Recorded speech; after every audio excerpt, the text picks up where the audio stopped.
ಎಲ್ರಿಗೂ ನಮಸ್ಕಾರ ಹಾಗೂ ಆಧಾರದ ಸ್ವಾಗತ. ಶುರು ಮಾಡ್ತಾ ಇದ್ದ ಹಾಗೆ ಗುರು ವಂದನೆ ಮಾಡಿ ಆರಂಭ ಮಾಡೋಣ. ಗುರುರ್ ಬ್ರಹ್ಮ ಗುರುರ್ ವಿಷ್ಣು ಅಸತೋ ಮಾ ಸದ್ಗಮಯ, ಎರಡನ್ನು ಜೊತೆಯಲ್ಲಿ ಧ್ವನಿಗೂಡಿಸಿ ಹೇಳೋಣ. ಓಂ ಗುರುರ್ ಬ್ರಹ್ಮ ಗುರುರ್ ವಿಷ್ಣು ಗುರುರ್ದೇವೋ ಮಹೇಶ್ವರ ಗುರು ಸಾಕ್ಷಾತ್ ಪರಬ್ರಹ್ಮ ತಸ್ಮೈ ಶ್ರೀ ಗುರವೇ ನಮಃ. ಅಸತೋ ಮಾ ಸದ್ಗಮಯ ತಮಸೋ ಮಾ ಜ್ಯೋತಿರ್ಗಮಯ ಮೃತ್ಯುಂ ಅಮೃತಂ ಗಮಯ. ಓಂ ಶಾಂತಿ ಶಾಂತಿ ಶಾಂತಿ. ನಮ್ಮ ಪ್ರಣಾಮಗಳನ್ನು ಎಲ್ಲ ಗುರು ಮಹಾತ್ಮರ ಚರಣಗಳಲ್ಲೂ ಹಾಗೂ ನನ್ನ ಕಾರಣ ಗುರುಗಳಾದಂಥ ಶ್ರೀ ನರಸಿಂಹ ಪ್ರಭುಗಳ ಚರಣಗಳಲ್ಲೂ ಅರ್ಪಿಸ್ತಾ, ಅವರ ಕೃಪೆ ಅನುಗ್ರಹ ಸದಾ ಧಾರಾಕಾರವಾಗಿ ಎಲ್ಲರ ಕಡೆ ಹರಿತಾ ಇರಲಿ, ನಮ್ಮೆಲ್ಲರನ್ನೂ ಆತ್ಮನಿಷ್ಠರಾಗಿ ಮಾಡಲಿ ಅಂತ ಪ್ರಾರ್ಥಿಸೋಣ. ಓಂ ಸದ್ಗುರುದೇವಾಯ ನಮಃ.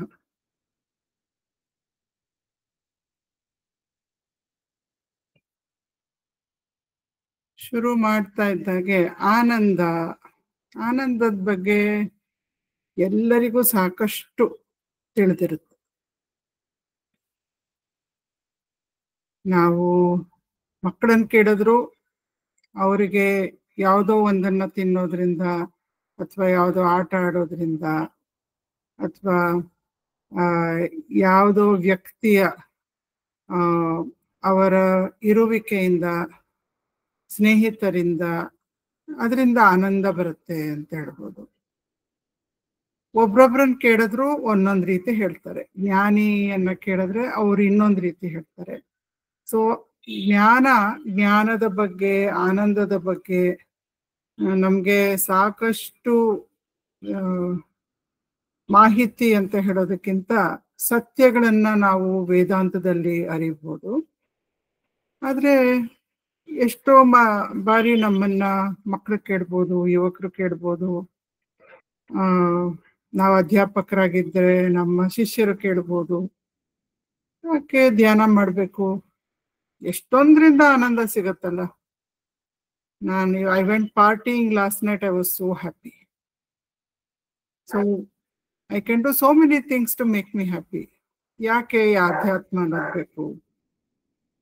ಯಾತಕ್ಕೆ ಏನು ಸ್ಪೆಷಲ್ ಅಂತದ್ ಸಿಗತ್ತೆ ಆಧ್ಯಾತ್ಮದಲ್ಲಿ?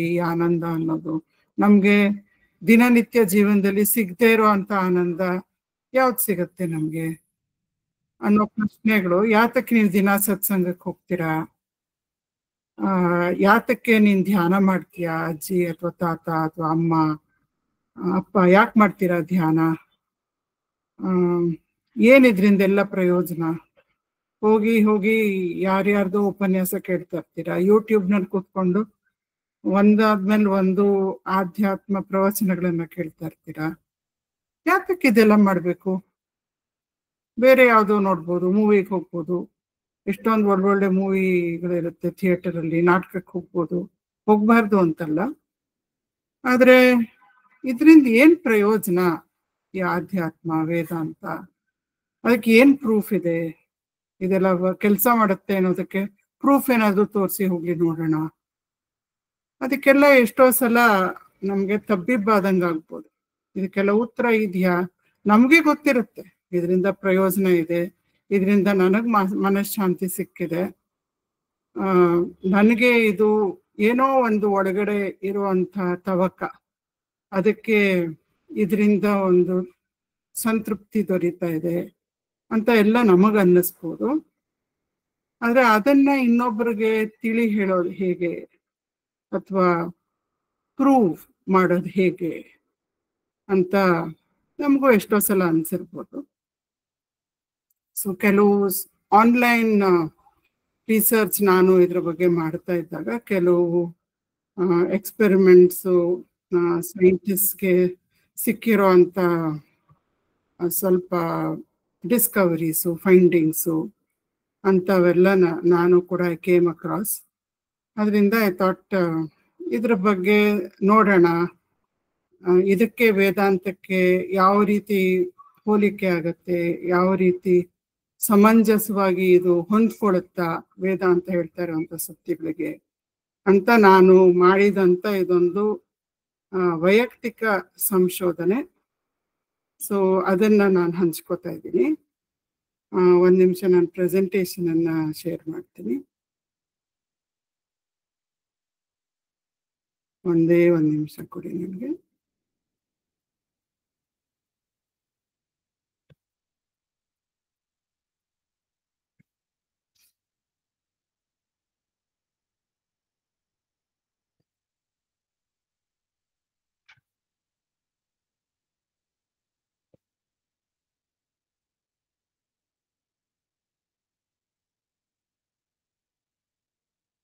ಕಾಣಿಸ್ತಾ ಇದೆ ಅಂತ ಅನ್ಕೊಂಡಿದ್ದೀನಿ. Okay. So what do scientist say about bliss? ಆನಂದದ ಬಗ್ಗೆ ವಿಜ್ಞಾನಿಗಳು ಏನ್ ಹೇಳ್ತಾ ಇದ್ದಾರೆ? ಇದು ಎಲ್ಲಾ ವಿಜ್ಞಾನಿಗಳು ಹೇಳ್ತಾ ಇದ್ದಾರೆ ಅಂತ ಕೂಡ ನಾನು ಹೇಳ್ತಾ ಇಲ್ಲ. ಇದ್ರ ಬಗ್ಗೆ ಸಂಶೋಧನೆ ಮಾಡಿದಂಥ ವಿಜ್ಞಾನಿಗಳಿಗೆ ಯಾವ ರೀತಿ ಇದ್ರ ಬಗ್ಗೆ ಏನಾದರೂ ದೊರೆತಿದೆ ಅವ್ರಿಗೆ, ಈ ಎಕ್ಸ್ಪೆರಿಮೆಂಟಲ್ ಫೈಂಡಿಂಗ್ಸ್ ಏನಿದೆ ಅಂತ ನೋಡ್ತಾ ಇರುವಾಗ ಮೊದಲು ಸೋಷಿಯಲ್ ಸೈಂಟಿಸ್ಟ್ ಅಂದರೆ ಸೋಷಿಯಾಲಜಿಸ್ಟ್, ಸೈಕಾಲಜಿಸ್ಟ್, ಕೌನ್ಸಿಲರ್ಸ್ ಅಂಥವ್ರು ಮಾಡಿರುವಂಥ ಕೆಲವು ಎಕ್ಸ್ಪೆರಿಮೆಂಟ್ಸ್ಗಳು ಸಿಕ್ಕಿದ್ವು. ಸೊ ಇದರಲ್ಲಿ ಮೊದಲನೇ ಎಕ್ಸ್ಪೆರಿಮೆಂಟು ನಾನು ಇಲ್ಲಿ ಪ್ರೆಸೆಂಟ್ ಮಾಡ್ತಾ ಇರೋದು ಬಹಳ ಇಂಟ್ರೆಸ್ಟಿಂಗ್ ಆಗಿದೆ, ತುಂಬ ಕುತೂಹಲಕಾರಿಯಾಗಿದೆ.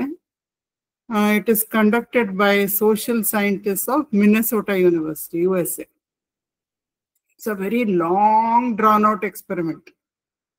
ಒಂದು 40 ವರ್ಷಗಳಿಗಿಂತ ಹೆಚ್ಚು ಕಾಲ ಈ ಎಕ್ಸ್ಪೆರಿಮೆಂಟ್ ತೆಗೆದುಕೊಂಡಿದೆ ಈ ವಿಜ್ಞಾನಿಗಳಿಗೆ. ಅಂದ್ರೆ you can imagine what kind of patience that team of scientists must have had. How many members may have been in the team, we don't know. So ಇದರಲ್ಲಿ ವಿಜ್ಞಾನಿಗಳು ಏನ್ ಮಾಡಿದ್ರು ಅಂದ್ರೆ 75 identical twins, pairs of identical twins. ನಮ್ಗೆ ಗೊತ್ತು identical twins ಅಂದ್ರೆ ಏನು, ಸೀತಾ ಅವ್ರ ಗೀತಾ ಮೂವಿ ನೋಡಿದೀವಲ್ಲ, ಯಾವ್ದ್ಯಾವ್ದೋ ಇರ್ಬೋದು, ರಾಮ್ ಅವ್ರ ಲಕ್ಷ್ಮಣ್, ಸೀತಾ ಅವ್ರ ಗೀತಾ ಅಂತೂ ನಾನು ನೋಡಿದ್ದೆ, ಹೇಮಮಾಲಿನಿ, ಧರ್ಮೇಂದ್ರ, ಸಂತೋಷ್ ಕುಮಾರ್ ಎಲ್ಲ ಮಾಡಿರೋ ಮೂವಿ. ಸೊ ಅದ್ರಲ್ಲಿ ಏನು, ನಮ್ಗೆ ಹಿಂದಿ ಮೂವೀಸ್ ಅಲ್ಲಿ, ಕನ್ನಡ ಮೂವೀಸ್ ಅಲ್ಲಿ ಇದೊಂದು ಫೇವ್ರೆಟ್ ಥೀಮ್ ಏನು, ಅವಳಿ ಜವಳಿ ಮಕ್ಕಳು ಹುಟ್ಟುತ್ತಾರೆ, ಒಂದೇ ತರ ಇರ್ತಾರೆ ನೋಡಕ್ಕೆ.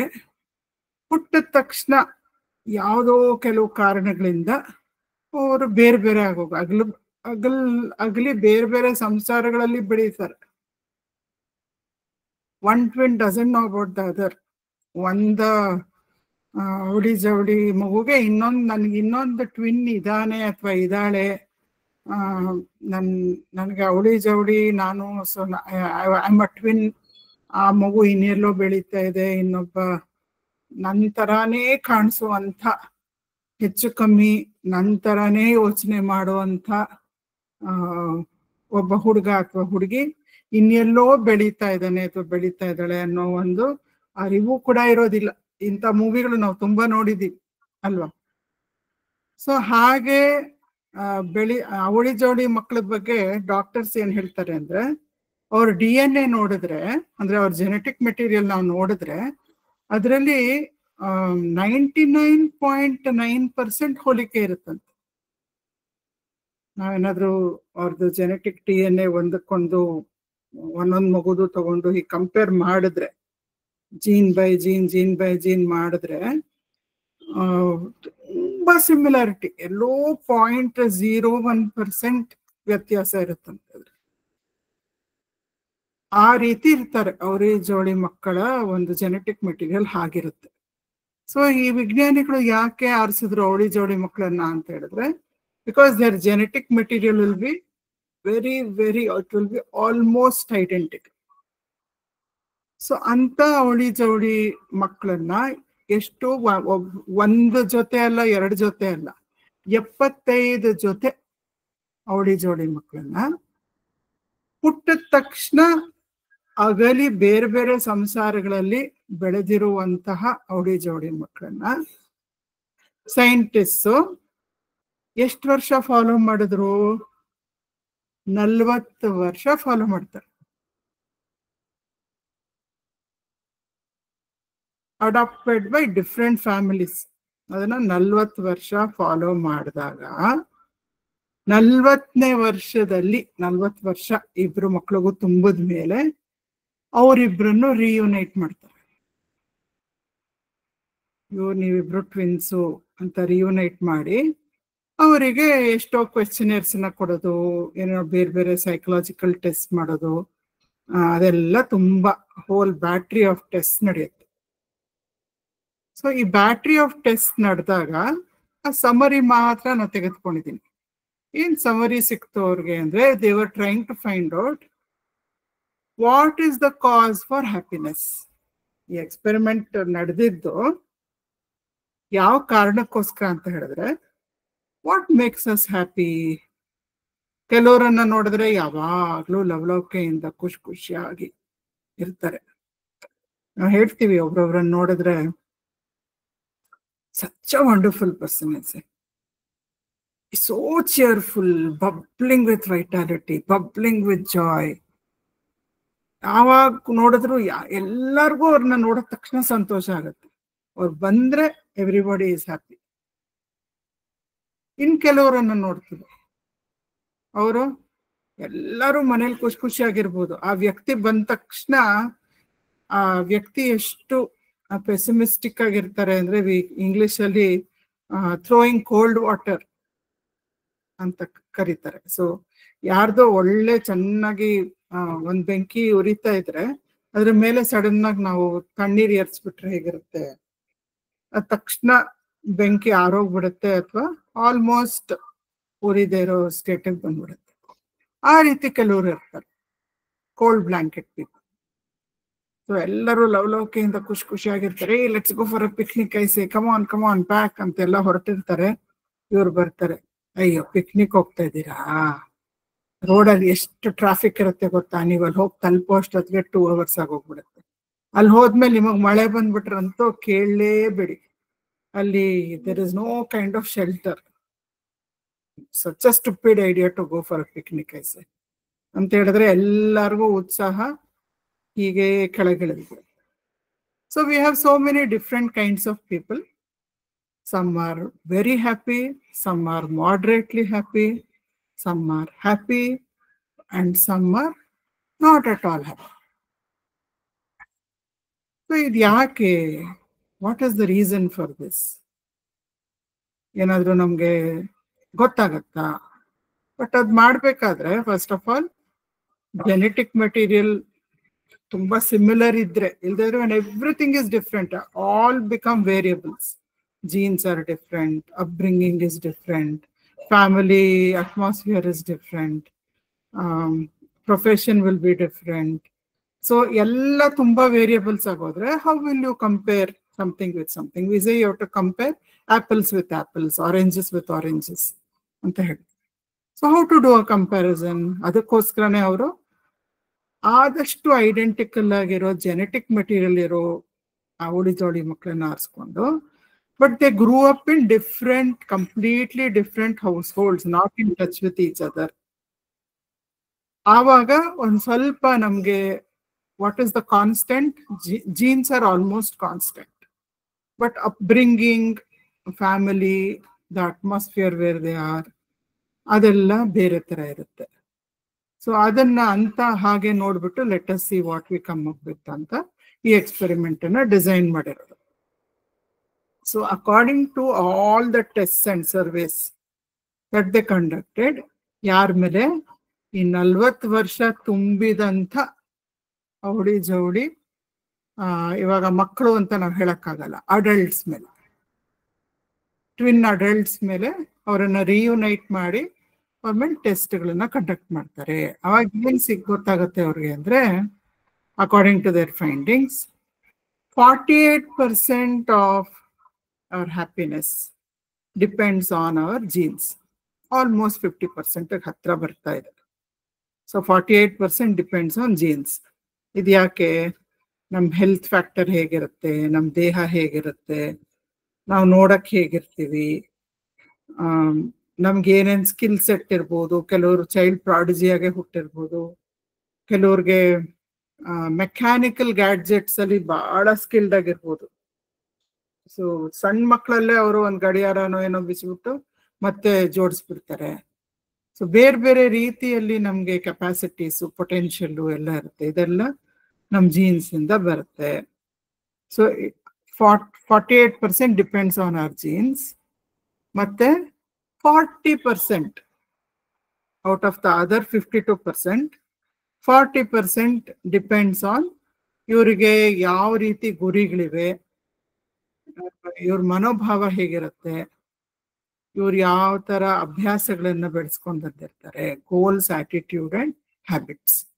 So that means upbringing, schooling, parenting, neighbourhood, peer group, ಅದ್ರ ಮೇಲೆಲ್ಲ ಡಿಪೆಂಡ್ ಆಗತ್ತೆ.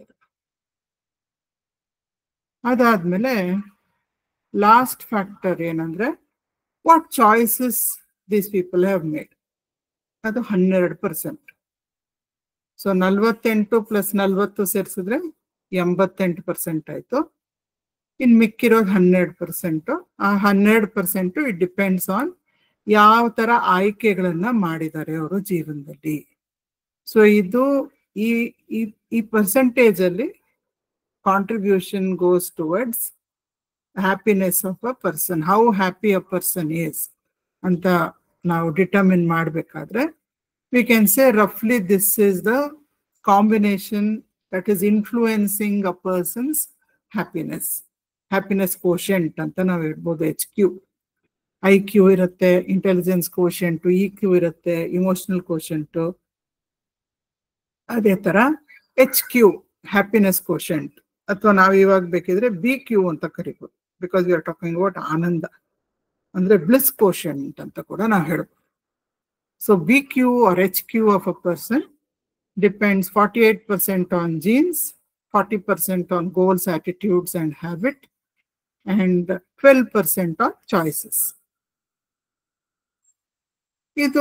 ಇದ್ರ ಬಗ್ಗೆ ವೇದಾಂತ ಏನ್ ಹೇಳುತ್ತೆ, ಇದು ವೇದಾಂತಕ್ಕೆ ಸರಿ ಹೊಂದುತ್ತಾ ಅನ್ನೋದು I was very interested to see. So ಇದೊಂದು ನನಗೆ ಜೀನ್ಸ್ ಅಂತ ಹೇಳಿದಾಗ ಪ್ರಾರಬ್ಧ ಕರ್ಮ, ನಮ್ಮ ಪ್ರಾರಬ್ಧ ಕರ್ಮ ಯಾವ ರೀತಿ ಇರುತ್ತೋ, ನಮಗೆ V have so many kinds of ಕರ್ಮ ನಾವು ಓದಿದ್ದೀವಿ ಈಗ ವೇದಾಂತದಲ್ಲಿ. ಮೊದಲನೇದು ಸಮ್ ಟೋಟಲ್ ಆಫ್ ಆಲ್ ಕರ್ಮ, ಅದಕ್ಕೆ ನಾವು ಪೂರ್ತಿ ಎಲ್ಲ ಸೇರಿ ಆಗುವಂತ ಕರ್ಮ. ಸೊ ಅದರಿಂದ ಒಂದು ಸ್ಮಾಲ್ ಅಮೌಂಟ್ ತೆಗೆದುಕೊಂಡು ಈ ಜೀವನಕ್ಕೆ ಮಾತ್ರ ಕೊಡ್ತಾರೆ ಕರ್ಮದೇವತೆಗಳು. ಈ ಜನ್ಮದಲ್ಲಿ ಈ ಜೀವ ಎಷ್ಟು ಕರ್ಮಗಳನ್ನ ಅನುಭವಿಸೋದಕ್ಕೆ ಸಾಧ್ಯ ಅಂದ್ರೆ, ಪುಣ್ಯ ಪಾಪ ಎರಡೂ ಸೇರ್ಕೊಂಡು, ಒಳ್ಳೆ ಕರ್ಮ, ಕೆಟ್ಟ ಕರ್ಮ, ನ್ಯೂಟ್ರಲ್ ಕರ್ಮ ಎಲ್ಲ ಇರುತ್ತೆ. ಸೊ ಅದನ್ನ ಪ್ರಾರಬ್ಧ ಕರ್ಮ ಅಂತ ಕರಿತೀವಿ. ಕಲೆಕ್ಟಿವ್ ಸಮ್ ಟೋಟಲ್ ಎಲ್ಲ ಜನ್ಮಗಳಲ್ಲೂ ಮಾಡಿರುವಂತ ಎಲ್ಲ ಕರ್ಮದ ಮೊತ್ತವನ್ನ ಸಂಚಿತ ಕರ್ಮ ಅಂತ ಕರಿತೀವಿ. ಸೊ ಸಂಚಿತ ಕರ್ಮ ಅನ್ನೋದು ಬ್ಯಾಂಕ್ ಅಕೌಂಟ್ ತರ ಇದ್ರೆ, ಪ್ರಾರಬ್ಧ ಕರ್ಮ ಅನ್ನೋದು ಒಂದ್ ಸ್ವಲ್ಪ ದುಡ್ಡನ್ನ ಡ್ರಾ ಮಾಡಿ ವಾಲೆಟ್ ಅಲ್ಲಿ ಹಾಕೊಂಡು ತಗೊಂಡೋಗ್ತೀವಲ್ಲ, ನನ್ ಖರ್ಚಿಗೆ ಬೇಕು ಅಂತ. ಸೊ ಪ್ರಾರಬ್ಧ ಕರ್ಮವನ್ನ ಅದಕ್ಕೆ ನಾವು ಹೋಲಿಸ್ಬೋದು. ಸೊ ಈ ಜನ್ಮದಲ್ಲಿ ಏನೇನ್ ಕರ್ಮ ಬಂದಿರುತ್ತೆ, ಅದು ನನ್ನ ಜೀನ್ ಸೆಟ್ ಕೂಡ ಅದರಿಂದನೇ ನಿರ್ಧಾರ ಆಗಿರುತ್ತೆ. ನಾನು ಎಲ್ಲಿ ಹುಟ್ಟಬೇಕು, ನನ್ನ ತಂದೆ ತಾಯಿಗಳು ಯಾರಾಗಿರ್ತಾರೆ, ನನ್ನ ಅಕ್ಕ ತಂಗಿಯರು ಯಾರಾಗಿರ್ತಾರೆ, ಅವ್ರ will I be an only child. ನಾನು ಹುಟ್ಟೋ ಅಂತ ಫ್ಯಾಮಿಲಿ ಅಥವಾ ಕುಟುಂಬ, will they be well to do or will they be poor, will they be middle class, ಯಾವ ಕಂಟ್ರಿನಲ್ಲಿ ನಾನು ಹುಟ್ತೀನಿ, ಯಾವ ಪ್ರೊಫೆಷನಲ್ಲಿ ಇರ್ತಾರೆ ನಮ್ಮ ತಂದೆ ತಾಯಿ. ಸೊ ಇದೆಲ್ಲ ನನ್ನ ಪ್ರಾರಬ್ಧ ಕರ್ಮದಿಂದ ನಿರ್ಧಾರಿತವಾಗತ್ತೆ.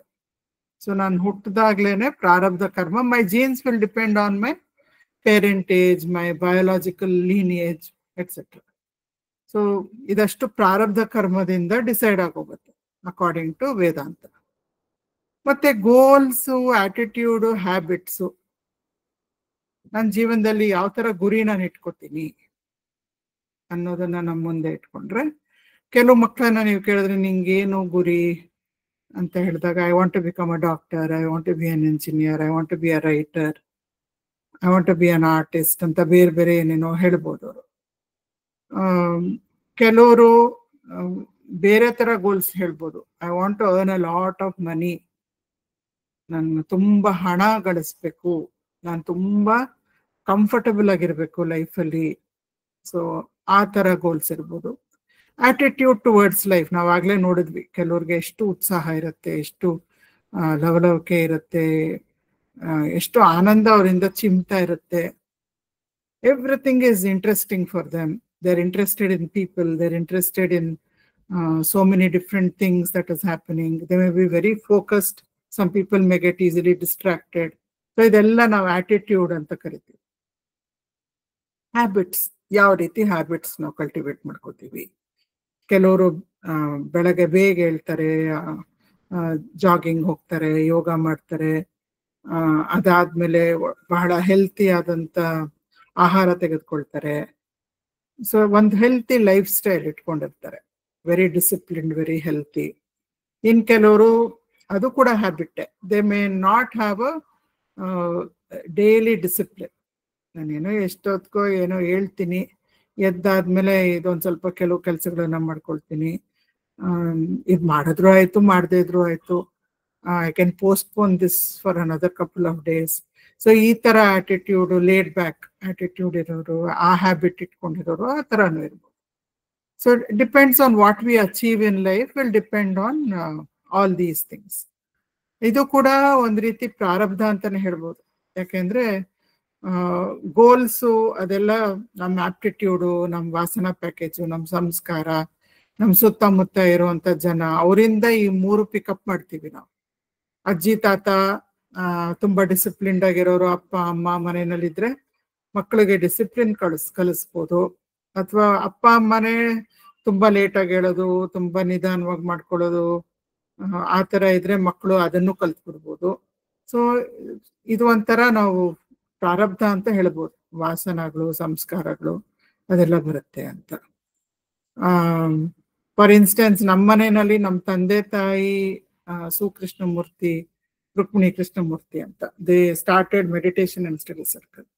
ಸೊ ಅವ್ರಿಗೆ ಆಧ್ಯಾತ್ಮನೇ ತುಂಬಾ ಮುಖ್ಯ ಆಗಿತ್ತು ಮೊದ್ಲಿಂದ. ನಾನು ಸಣ್ಣ ಹುಡುಗಿ, ನಮ್ಮ ತಾಯಿ ಅವ್ರ ಗರ್ಭದಲ್ಲಿ ನಾನಿದ್ದಾಗ ನಮ್ಮ ತಾಯಿ ಆಧ್ಯಾತ್ಮದ ಉಪನ್ಯಾಸಗಳನ್ನ ಕೊಡ್ತಾ ಇದ್ರಂತೆ. ಸೊ ನಾನು ಹುಟ್ಟಾಗ್ಲಿಂದ ನಮ್ಮ ಮನೆಯಲ್ಲಿ ಏನು ಅಂದ್ರೆ ಸತ್ಸಂಗ ತುಂಬಾ ಮುಖ್ಯ, ಜ್ಞಾನ ಯಜ್ಞ ತುಂಬಾ ಮುಖ್ಯ. ಬೇರೆ ಏನ್ ತಪ್ಪಿಸಿದ್ರು ಸರಿ, ಎಲ್ಲಾದ್ರೂ ಲೆಕ್ಚರ್ ಎಂಗೇಜ್ಮೆಂಟ್ ಇದ್ರೆ ತಪ್ಪಿಸ್ಬಾರ್ದು, ಹೋಗ್ಲೇಬೇಕು, ಜ್ಞಾನ ಯಜ್ಞ ಮಾಡ್ಲೇಬೇಕು. ಮುಕ್ತಿ ತುಂಬಾ ಮುಖ್ಯ ಜೀವನದಲ್ಲಿ, ಬೇರೆದೆಲ್ಲ ಬಂದು ಹೋಗತ್ತೆ, ಮುಕ್ತಿ ಅನ್ನೋದ್ರ ಕಡೆ ಗಮನ ಇಟ್ಕೊಂಡಿರ್ಬೇಕು. ಇವೆಲ್ಲ ಒಂದು ರೀತಿ ಹಾಗೆ ಬಂದ್ಬಿಡ್ತು ನಮ್ಮ ಮನೆಯಲ್ಲಿ.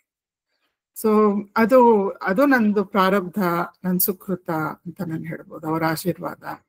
ಸೊ ಅವರನ್ನ ನೋಡಿ ನಾನು ಕಲ್ತಂತ ಕೆಲವು ಒಳ್ಳೆ ಹ್ಯಾಬಿಟ್ಸ್ ಅಥವಾ ಒಳ್ಳೆ ಆಟಿಟ್ಯೂಡ್, ನನಗೆ ಸಹಾಯ ಮಾಡ್ತಾ ಇರುವಂತ ಆಟಿಟ್ಯೂಡ್ ಆಧ್ಯಾತ್ಮ ಪದದಲ್ಲಿ ಅಂತ ಹೇಳ್ಬೋದು. ಈ ರೀತಿ ನಮ್ಮ ಪ್ರಾರಬ್ಧ, ವಾಸನ, ಸಂಸ್ಕಾರ ಎಲ್ಲವೂ ಪ್ರಾರಬ್ಧದಲ್ಲೇ ಸೇರ್ಕೊಂಡಿರೋದು. ಅದೆಲ್ಲ ಇಲ್ಲಿ ಇಟ್ ಪ್ಲೇಸ್ ಅ ರೋಲ್. ಮತ್ತೆ ಆಯ್ಕೆಗಳನ್ನ ನಾವು ಮಾಡಬೇಕು. ಈಗ ನಚಿಕೇತ ಯಮನ ಅರಮನೆಗೆ ಹೋಗ್ತಾನೆ. ನಮ್ಗೆ ಗೊತ್ತು ಕಠೋಪನಿಷತ್ತಿನ ಕತೆ. ಅವ್ರ ತಂದೆ ಯಜ್ಞವನ್ನ ಮಾಡ್ತಾ ಇರ್ತಾರೆ. ಬಡಕ್ಲಾದಂತ ಹಸುಗಳು. ಆ ಯಜ್ಞದಲ್ಲಿ ಏನು ಅಂದ್ರೆ ತಮ್ಮ ಹತ್ರ ಇರೋದನ್ನೆಲ್ಲ ದಾನ ಮಾಡ್ಬಿಡ್ಬೇಕು. ಅಷ್ಟನ್ನು ದಾನ ಮಾಡಿದ್ರೆ ಅವರಿಗೆ ಕ್ರಮ ಮುಕ್ತಿ ಅಂದ್ರೆ ಬ್ರಹ್ಮಲೋಕದಲ್ಲಿ, ಬ್ರಹ್ಮಲೋಕ ಅಂದ್ರೆ ಸತ್ಯಲೋಕ, ಅಲ್ಲಿ ಅವರಿಗೆ ಸಾವಾದ್ಮೇಲೆ ಅವರು ಅಲ್ಲಿಗೆ ಹೋಗ್ತಾರೆ. ಅವರ ಮುಂದಿನ ಸಾಧನೆ ಅಲ್ಲೇ ನಡೆಯುತ್ತೆ. ಮತ್ತೆ ಅವರಿಗೆ ಭೂಮಿಯಲ್ಲಿ ಮಾನವ ಜನ್ಮ ಇರೋದಿಲ್ಲ. ಅಲ್ಲೇ ಸಾಧನೆಯನ್ನ ಮುಂದುವರ್ಸ್ಕೊಂಡು ಅಲ್ಲಿ ಮುಕ್ತಿಯನ್ನ ಪಡ್ಕೊಳ್ಳುವಂಥದ್ದು ಕ್ರಮ ಮುಕ್ತಿ ಅಂತ ಕರೆಯುತ್ತೆ ವೇದಾಂತ. ಸೊ ಅವ್ರ ತಂದೆ ಬಡಕ್ಲಾದಂತಹ ಹಸುಗಳನ್ನ ಬ್ರಾಹ್ಮಣರಿಗೆ ದಾನ ಮಾಡ್ಬೇಕು ಅಂತ ಅದನ್ನೆಲ್ಲ ಒಂದ್ ಕಡೆ ಕರ್ಕೊಂಡ್ ಬರ್ತಾನೆ ಹಸುಗಳನ್ನೆಲ್ಲ. ಆಗ ಇನ್ನು ಅವ್ರ ಮಗ ನಚಿಕೇತ ನೋಡ್ತಾ ಇದ್ದ ಹುಡುಗ, ಅವನಿಗೆ ವಿವೇಕ ತುಂಬಾ ಚೆನ್ನಾಗಿತ್ತು.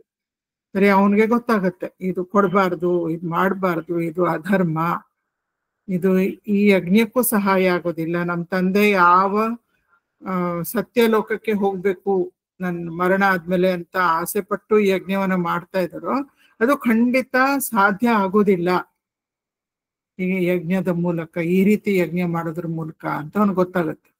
ಹೇಗೆ ಅವ್ರ ತಂದೆಗೆ ಅದರ ಅರಿವನ್ನ ತರಿಸೋದು? ಅವನಿಗೇನೋ ಒಂದ್ 10-11 ವರ್ಷದ ಹುಡುಗ, ಅವನು ಹೇಳಿದ್ರೆ ಅವ್ರ ತಂದೆ ಯಾತಕ್ಕೆ ಕೇಳ್ತಾರೆ? ಸರಿ, ಹೇಗೆ ಅರ್ಥ ಮಾಡ್ಸೋದು ನಮ್ಮ ತಂದೆಗೆ ಅಂತ ಹೇಳ್ಬಿಟ್ಟು ಅವನು ಇಂಡೈರೆಕ್ಟ್ ಆಗಿ ಟ್ರೈ ಮಾಡ್ತಾನೆ. ಅಪ್ಪ, ನನ್ನನ್ನು ಯಾರಕ್ಕೆ ಕೊಡ್ತೀಯಪ್ಪ? ದಾನ ಎಲ್ಲ ದಾನ ಕೊಡ್ತಾ ಇದೀಯಲ್ವಾ, ನಾನು ನಿನ್ ಮಗ ತಾನೆ, ನನ್ನನ್ನು ಯಾರಕ್ಕೆ ದಾನ ಕೊಡ್ತೀಯಪ್ಪ ಅಂತ ಕೇಳ್ತಾನೆ. ಒಂದ್ಸಲ ಕೇಳ್ತಾನೆ, ತಂದೆ ಉತ್ತರ ಕೊಡಲ್ಲ. 2ನೇ ಸಲ ಕೇಳ್ತಾನೆ, ತಂದೆ ಉತ್ತರ ಕೊಡಲ್ಲ. 3ನೇ ಸಲ ಕೇಳ್ತಾನೆ. ಅವ್ರ ತಂದೆಗೆ ಮೊದ್ಲೇ ಒಂದ್ ಕಡೆ ಸ್ಟ್ರೆಸ್. ಯಜ್ಞಕ್ಕೆಲ್ಲ ತಯಾರಿ ಮಾಡ್ಬೇಕು, ಎಲ್ಲ ಬ್ರಾಹ್ಮಣರು ಬಂದ್ಬಿಟ್ಟಿದ್ದಾರೆ, ಅತಿಥಿಗಳು ಬಂದ್ಬಿಟ್ಟಿದ್ದಾರೆ, ಯಜ್ಞಕುಂಡದಲ್ಲಿ ಅಗ್ನಿ ಚಲನವಾಗೋಗಿದೆ. ಸರಿ, ಹೋಗಿ ಎಲ್ಲ ತರ ಲಾಸ್ಟ್ ಮಿನಿಟ್ ಸ್ಟ್ರೆಸ್ ನಡೀತಾ ಇದೆ ಅವ್ರಿಗೆ. He has no mental space. ಈ ಹುಡುಗ ಬೇರೆ ತೊಂದರೆ ಕೊಡ್ತಾ ಇದ್ದಾನೆ. ಸರಿ, ಏನು ಯೋಚನೆ ಮಾಡ್ದೇನೆ ನಿನ್ನನ್ನ ಯಮನಿಗೆ ಕೊಡ್ತೀನಿ ಅಂತ ಹೇಳ್ಬಿಡ್ತಾರೆ. It is not thought out statement, it is an auto reaction mode, stress reaction. ನಾವು ಎಷ್ಟೋ ಸಲ ತುಂಬಾ ಸಿಟ್ಟು ಬಂದ್ಬಿಟ್ಟಿದ್ರೆ ಆಡ್ಬಾರ್ದೇ ಇರುವಂತ ಮಾತುಗಳು ನಮ್ಮ ಬಾಯಿಂದ ಬಂದ್ಬಿಡುತ್ತೆ. ಆ ರೀತಿ ನಚಿಕೇತನ ತಂದೆ ಬಾಯಲ್ಲಿ ಹಾಗೆ ಬಂದ್ಬಿಡುತ್ತೆ. ಸರಿ, ಆಗಿನ ಕಾಲದ ಶಕ್ತಿ ಜನರಿಗೆ ಎಷ್ಟಿತ್ತು ಅಂದ್ರೆ, ಯಾಕಂದ್ರೆ ಸತ್ಯದ ಶಕ್ತಿ ಒಂದೊಂದು ಮಾತಿನಲ್ಲೂ ಇರೋದು. ಯಾರು ಧರ್ಮವನ್ನ ಬಿಡದೆ ಪಾಲಿಸ್ತಾ ಇರ್ತಾರೆ ಅವರ ಮಾತಿಗೆ ತುಂಬಾ ಶಕ್ತಿ ಇರ್ತಾ ಇತ್ತು. We don't know how Nachiketa landed up in Yamaloka, but immediately Nachiketa found himself in Yamaloka. ಅಲ್ಲಿ ಹೋದ್ರೆ ಯಮ 3 ದಿನ ಸಿಗಲ್ಲ, ನಚಿಕೇತ ಕಾಯ್ತಾನೆ, ಅದ್ ನಮ್ಗೆ ಗೊತ್ತು. 3 ದಿನ ಆದ್ಮೇಲೆ ಯಮ ಬಂದ್ಬಿಟ್ಟು ತುಂಬಾ ಬೇಸರ ಆಗತ್ತೆ. ಒಳ್ಳೆ ಬ್ರಾಹ್ಮಣ ಹುಡುಗ, ನೋಡಿದ್ರೆ ಎಷ್ಟು ಸಾತ್ವಿಕವಾಗಿ ಕಾಣಿಸ್ತಾನೆ, ಜೀವಂತವಾಗಿ ಇದ್ದಾಗ ಯಾರು ಬರೋದಕ್ಕೆ ಸಾಧ್ಯ ಇಲ್ಲ ಯಮಲೋಕಕ್ಕೆ, ಪಿತೃಲೋಕಕ್ಕೆ. ಹಾಗಂದ್ಮೇಲೆ ಈ ಹುಡುಗ ಬಂದಿದ್ದಾನೆ ಅಂದ್ರೆ ಅವನ್ ತಪ್ಪೋಬಲ್ಲ ಎಷ್ಟಿರ್ಬೇಕು. ಅವನಿಗೆ ನೀವು 3 ದಿನ ಯಾವ ಆತಿಥ್ಯನೂ ಕೊಟ್ಟಿಲ್ವಲ್ಲ ಅಂತ ಯಮದೂತ್ರನೆಲ್ಲ ಬೈತಾನೆ. ಆಮೇಲಿಂದ ಅವನ್ಗೆ ಆಹಾರ ಕೊಡ್ಬಾರ್ದಿತ್ತ, ನೀರ್ ಕೊಡ್ಬಾರ್ದಿತ್ತ, ಒಂದ್ ಸ್ವಲ್ಪ ನೋಡ್ಕೋಬೇಕಿತ್ತಲ್ವಾ. ಈಗ ಒಂದ್ ಶಾಪ ಕೊಟ್ರೆ ಏನ್ ಮಾಡೋದು ಅಂತ ಹೇಳ್ಬಿಟ್ಟು ತುಂಬಾ ಅವನನ್ನ ಕನ್ಸಿಲಿಯೇಟ್ ಮಾಡಕ್ಕೋಸ್ಕರ ಹೋಗ್ಬಿಟ್ಟು ಬಾಲಕ, ಏನ್ ನೀನ್ ಬಂದಿದ್ದು ತುಂಬಾ ಸಂತೋಷ, ಸಾರಿ ನಿನ್ 3 ದಿನ ಕಾಯ್ಬೇಕಾಯ್ತು, ಏನ್ ಬೇಕು ಅಂತ ಹೇಳಿದಾಗ ನಚಿಕೇತ ನಿನ್ಗೆ 3 ವರ ಕೊಡ್ತೀನಿ ನೋಡಪ್ಪ ಅಂತ ಹೇಳ್ತಾನೆ. ಆಗ ನಚಿಕೇತ ಮೊದಲನೇ ವರದಲ್ಲಿ ಏನ್ ಕೇಳ್ತಾನೆ, ನಾನು ವಾಪಸ್ ಹೋದಾಗ ನಮ್ ತಂದೆಗೆ ಕೋಪ ಹೊರಟೋಗಿರ್ಬೇಕು, ನನ್ ಮೇಲೆ ತುಂಬಾ ಕೋಪ ಇತ್ತು ನಮ್ ತಂದೆಗೆ, ನಾ ಬರೋವಾಗ ನಾನು ಹಿಂದಕ್ಕೆ ಹೋದಾಗ ನಮ್ ತಂದೆ ಕೋಪ ಎಲ್ಲ ಶಮನ ಆಗೋಗಿರ್ಬೇಕು, ಅವನ್ ಯಜ್ಞ ಚೆನ್ನಾಗಿ ನಡೀಬೇಕು, ನನ್ನನ್ನು ನೋಡಿದಾಗ ನಮ್ ತಂದೆಗೆ ಸ್ವಲ್ಪನೂ ಸಿಟ್ಟು ಬರಬಾರ್ದು, ಆನಂದ ಆಗ್ಬೇಕು ಅಂತ ಕೇಳ್ತಾನೆ. ಸರಿ, ತಥಾಸ್ತು, ಬಹಳ clever. He is making sure he is going back. ವಾಪಸ್ ರಿಟರ್ನ್ ವೀಸಾ ಸ್ಟ್ಯಾಂಪ್ ಆಗೋಯ್ತು. 2ನೇ ಇದರಲ್ಲಿ ಅವನು ನಚಿಕೇತ ಅಗ್ನಿ ಅದೊಂದು ಹೋಮವನ್ನ ಯಮನ ಹತ್ರ ಕಲ್ತ್ಕೋತಾನೆ. ನಚಿಕೇತ ಅಗ್ನಿ ಆ ಹೋಮವನ್ನ ಯಾರು ಮಾಡ್ತಾರೋ ಆ ಮಾಡಿದವರು ನೇರವಾಗಿ ಸತ್ಯಲೋಕಕ್ಕೆ ಹೋಗ್ತಾರೆ. ಸೊ ಅವ್ರ ತಂದೆ ಸತ್ಯಲೋಕಕ್ಕೆ ಹೋಗುವಂತ ಆಸೆ ಅವ್ರ ತಂದೆಗಿತ್ತಲ್ಲ, ಬ್ರಹ್ಮಲೋಕಕ್ಕೆ. ಅದಕ್ಕೋಸ್ಕರ ನಚಿಕೇತ ಅಗ್ನಿ ಅನ್ನೋ ಒಂದು ರಿಚುವಲ್ ಅದನ್ನ ಕಲ್ತ್ಕೋತಾನೆ ಯಮನ ಹತ್ರ. ಮೂರನೇ ವಾರ ಯಮನೇ ಎಕ್ಸ್ಟ್ರಾ ಒಂದು ಕೊಟ್ಬಿಡ್ತಾನೆ. ಇದಕ್ಕೆ ನಚಿಕೇತ ಅಗ್ನಿ ಅಂತ ಹೆಸರನ್ನ ಇಡ್ತೀನಿ, because I am so impressed with you. ನೀನ್ ಮೊದಲನೇ 2 ವಾರನೂ ಕೂಡ ನಿಮ್ ತಂದೆಯ ಒಳಿತಿಗಾಗಿ ಕೇಳ್ಕೊಂಡಿದೀಯ, ಅವರ ಹಿತದೃಷ್ಟಿಯನ್ನು ಇಟ್ಕೊಂಡು ಕೇಳ್ಕೊಂಡಿದೀಯ. So you are very unselfish. ಅದಕ್ಕೆ ನಾನು 3ನೇ ವಾರ ನಾನೇ ನಿನಗೆ ಕೊಡ್ತಾ ಇದ್ದೀನಿ, ಎಕ್ಸ್ಟ್ರಾ ವಾರ. 3 ಜೊತೆಗೆ 4ನೇ ವಾರ ಈ ಒಂದು ರಿಚುವಲ್ಗೆ ನಚಿಕೇತ ಅಗ್ನಿ ಅನ್ನೋ ಹೆಸರನ್ನ ಕೊಡ್ಲಿ ಲೋಕ ಅಂತ ಹೇಳ್ತಾನೆ. ಅದಾದ್ಮೇಲೆ 4ನೇ ವಾರ ಇವನಂತಾನೆ, ನನಗೆ ಸಾವಿನ ರಹಸ್ಯ ಹೇಳ್ಕೊಡು, ಹೌ ಟು ಟ್ರಾನ್ಸೆಂಡ್ ಡೆತ್. ಅಮೃತತ್ವ ಅಂದ್ರೆ ಏನು, ಹೌ ಟು ಟ್ರಾನ್ಸೆಂಡ್ ಡೆತ್ ಅಂತ ಕೇಳ್ತಾನೆ.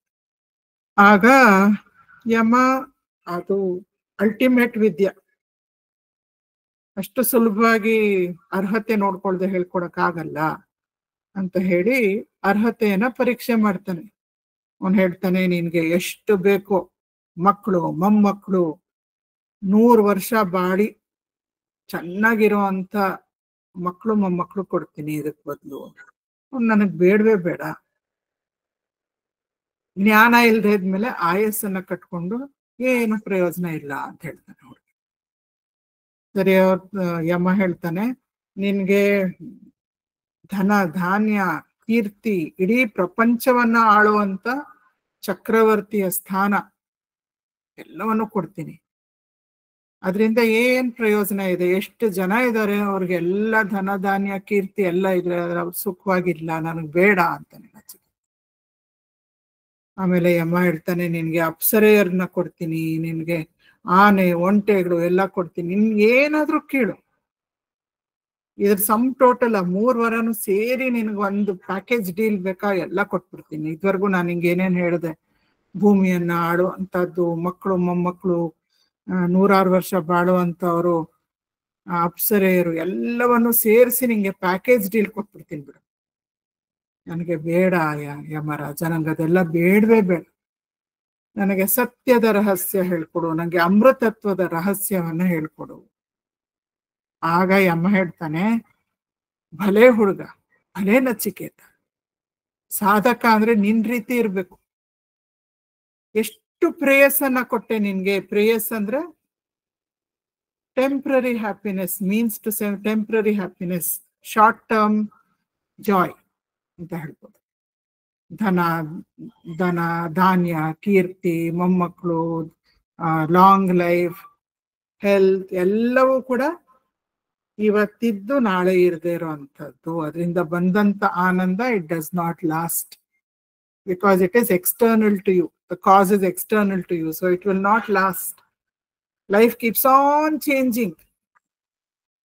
ಒಂದೊಂದು ಬದಲಾವಣೆ ಆದಾಗ್ಲೂ ನಿಂಗೆ ಹಿಂಸೆ ಆಗತ್ತೆ. ಅದನ್ನೇ ನಾವು ಸಂಸಾರ ಅಂತ ಕರಿತೀವಿ. ಅದನ್ನ ಹಿಡ್ಕೋತೀವಿ, ಅದ್ ಮತ್ತೆ ಜಾರ್ಕೊಂಡು ಹೋಗುತ್ತೆ. ಇದ್ ನಾವು ಬೇಡ ಅಂತೀವಿ, ಆದ್ರೆ ಅದು ನಮ್ಮ ಹತ್ರಕ್ಕೆ ಬರುತ್ತೆ. So tug of war, continuously ಒಳಗಡೆ ಟಗ್ ಆಫ್ ವಾರ್ ನಡೀತಾ ಇದೆ. ಆದ್ರೂ ಕೂಡ majority in this world they are still after prayers. ನನಗೆ ಒಳ್ಳೆ ಕೆಲಸ ಬೇಕು, ನನಗೆ ಪ್ರಮೋಷನ್ ಬೇಕು, ನನ್ಗೆ ಒಳ್ಳೆ ಮನೆ ಇರಬೇಕು, ನಂಗೆ ಒಳ್ಳೆ ಸಂಸಾರ ಇರಬೇಕು, ನಂಗೆ ಮಕ್ಕಳು ಬೇಕು, ನಂಗೆ ಮೊಮ್ಮಕ್ಕಳು ಬೇಕು, ದೀರ್ಘಕಾಲ ಬಾಳ್ಬೇಕು. Nothing wrong. ಇದು ಭಗವಂತ ಗ್ರಾಂಟ್ ಮಾಡ್ತಾನೆ. ಇದಕ್ಕೆ ಕಾಮ್ಯ ಪೂಜೆಗಳು, ಕಾಮ್ಯ ಹೋಮಗಳು ಎಲ್ಲ ಇದೆ. ವೇದಾಂತಾನೆ, ವೇದಗಳೇ ಪ್ರಿಸ್ಕ್ರೈಬ್ ಮಾಡಿದ್ರು. ಯಾರಿಗೆ ಪ್ರೇಯಸ್ ಮುಖ್ಯ, ಅವರು ಪ್ರೇಯಸ್ಸಿಗಾಗಿ ಜೀವನ ನಡೆಸ್ಬೋದು ಖಂಡಿತ. ಆದ್ರೆ ಕೆಲವರು ನಚಿಕೇತನ ತರ ಶ್ರೇಯಸ್ಸನ್ನ ಮುಂದಿಟ್ಕೊಂಡು ಜೀವನ ನಡೆಸ್ತಾರೆ. ಯಮಧರ್ಮರಾಯ ಹೇಳ್ತಾನೆ, ನಾನೇ ಸ್ವಲ್ಪ ಮರ್ತೆ. ನಾನು ಸಾಧನೆ ಮಾಡ್ತಾ ಇದ್ದಾಗ ನಿಮ್ ತಂದೆ ಆಸೆ ಪಟ್ಟಂಗೆ ನಾನು ಕ್ರಮ ಮುಕ್ತಿಗೆ ಆಸೆ ಪಟ್ಟೆ. ನಾನು ಬ್ರಹ್ಮಲೋಕಕ್ಕೆ ಹೋಗಿ ಬ್ರಹ್ಮನಿಂದ ಜ್ಞಾನೋಪದೇಶವನ್ನು ಪಡೆದು ಆತ್ಮಜ್ಞಾನವನ್ನು ಪಡೆದು ಬಹಳ ದೀರ್ಘಕಾಲ ಬ್ರಹ್ಮಲೋಕದಲ್ಲಿ ಬಾಳ್ದೆ. ಆ ಬ್ರಹ್ಮನ ಆಯಸ್ಸು ಮುಗಿಯೋವರೆಗೂ ಮುಕ್ತಿ ಬಂದ್ಮೇಲೂ ಬಹಳ ಸೂಕ್ಷ್ಮ ಶರೀರ ಇರುತ್ತೆ ಸತ್ಯಲೋಕದಲ್ಲಿ, ಬ್ರಹ್ಮಲೋಕದಲ್ಲಿ. ಆ ಶರೀರವನ್ನ ಇಟ್ಕೊಂಡು ಬಾಳ್ಬೇಕು ಅಲ್ಲೇ. ಆ ಬ್ರಹ್ಮನ ಮುಕ್ತಿ ಆದಾಗ, ಅಂದ್ರೆ ಯುಗಗಳು ಆದ್ಮೇಲೆ ಆಗ ಇವರಿಗೆ ಶರೀರವನ್ನ ಬಿಟ್ಟು, ಸೂಕ್ಷ್ಮ ಶರೀರ ಬಿಟ್ಟು ಮುಕ್ತಿಯನ್ನ ತೆಗೆದುಕೋಬಹುದು ಕ್ರಮ ಮುಕ್ತಿಯಲ್ಲಿರೋರು. ಅಷ್ಟ್ರೊಳಗೂನು ಇನ್ನೂ ಅವ್ರಿಗೆ ಜ್ಞಾನ ಆತ್ಮನಿಷ್ಠರಾಗ್ಲಿಲ್ಲ ಅಂದ್ರೆ ಮತ್ತೆ ಇನ್ನೊಬ್ಬ ಬ್ರಹ್ಮನ ಜೊತೆಯಲ್ಲಿ ಹುಟ್ಟಿ ಸತ್ಯಲೋಕದಲ್ಲೇ ಇದ್ದು ಅಲ್ಲೇ ತಿರ್ಗಾ ಮುಕ್ತಿಯನ್ನ ಪಡ್ಕೋಬೇಕು. ಪ್ರಾಬ್ಲಮ್ ಏನು ಅಂದ್ರೆ ಬ್ರಹ್ಮಲೋಕದಲ್ಲಿ ಎಷ್ಟು ಆರಾಮಾಗಿರುತ್ತೆ, ತಾಪಗಳಿಲ್ಲ, ಕಷ್ಟಗಳಿಲ್ಲ, ರೋಗಗಳಿಲ್ಲ, ರುಜಿನಿಗಳಿಲ್ಲ, ಏನು ಅನಾನುಕೂಲ ಇಲ್ಲ. ಸತ್ವ ಗುಣದಲ್ಲಿರ್ತಾರೆ ಎಲ್ಲರೂ, ಶಾಂತವಾಗಿರುತ್ತೆ ಮನಸ್ಸು, ಆನಂದವಾಗಿರುತ್ತೆ. ಆದ್ರೆ ಆತ್ಮನಿಷ್ಠತೆ ಇರೋದಿಲ್ಲ. ನಾನು ಆತ್ಮ, ನಾನು ಸಚ್ಚಿದಾನಂದ ಅನ್ನೋ ಒಂದು ಜ್ಞಾನ ಇರೋದಿಲ್ಲ.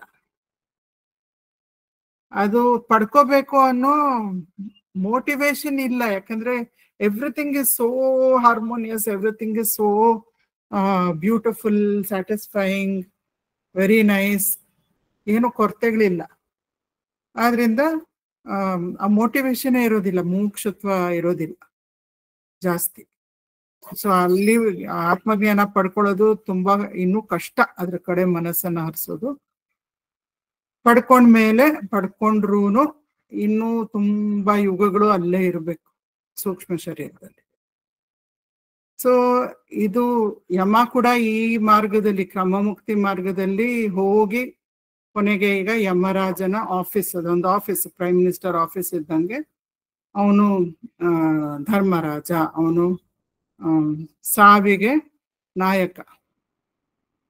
ಆ ಆಫೀಸನ್ನ ಈಗ ಆಕ್ಯುಪೈ ಮಾಡ್ಕೊಂಡಿದ್ದಾನೆ. ಆದ್ರೆ ಅವನು ಕೂಡ ಆತ್ಮನಿಷ್ಠ.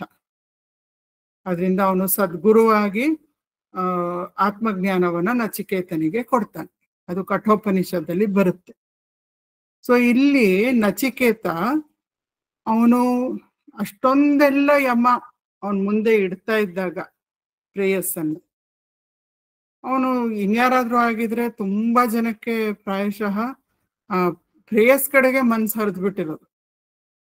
ನನ್ಗೆ ದೀರ್ಘವಾದ ಆಯುಷ್ಯರ್ಲಿ, ಮಕ್ಕಳು ಮೊಮ್ಮಕ್ಳಿರ್ಲಿ, ನಾನು ಭೂಮಿನ ಇರೋವರೆಗೂ ಆಳ್ತೀನಿ, ನನ್ಗೆ ಧನ ಧಾನ್ಯ ಕೀರ್ತಿಯನ್ನ ಕೊಡು, ನನ್ಗೆ ಅಪ್ಸರೆಯರನ್ನ ಕೊಡು, ನನ್ಗೆ ಆನೆ, ಒಂಟೆ, ಕುದುರೆ, ಹಸುಗಳು ಎಲ್ಲವನ್ನು ಕೊಡು ಅಂತ ಅದನ್ನ ಈಸ್ಕೊಂಡು ಹೊರಟೋಗ್ಬಿಟ್ಟಿರ್ತಿದ್ರೇನು. ಆದ್ರೆ ದ ಚಾಯ್ಸಸ್ ವಿ ಮೇಕ್, ಅದಕ್ಕೂ ಪ್ರಾರಬ್ಧ.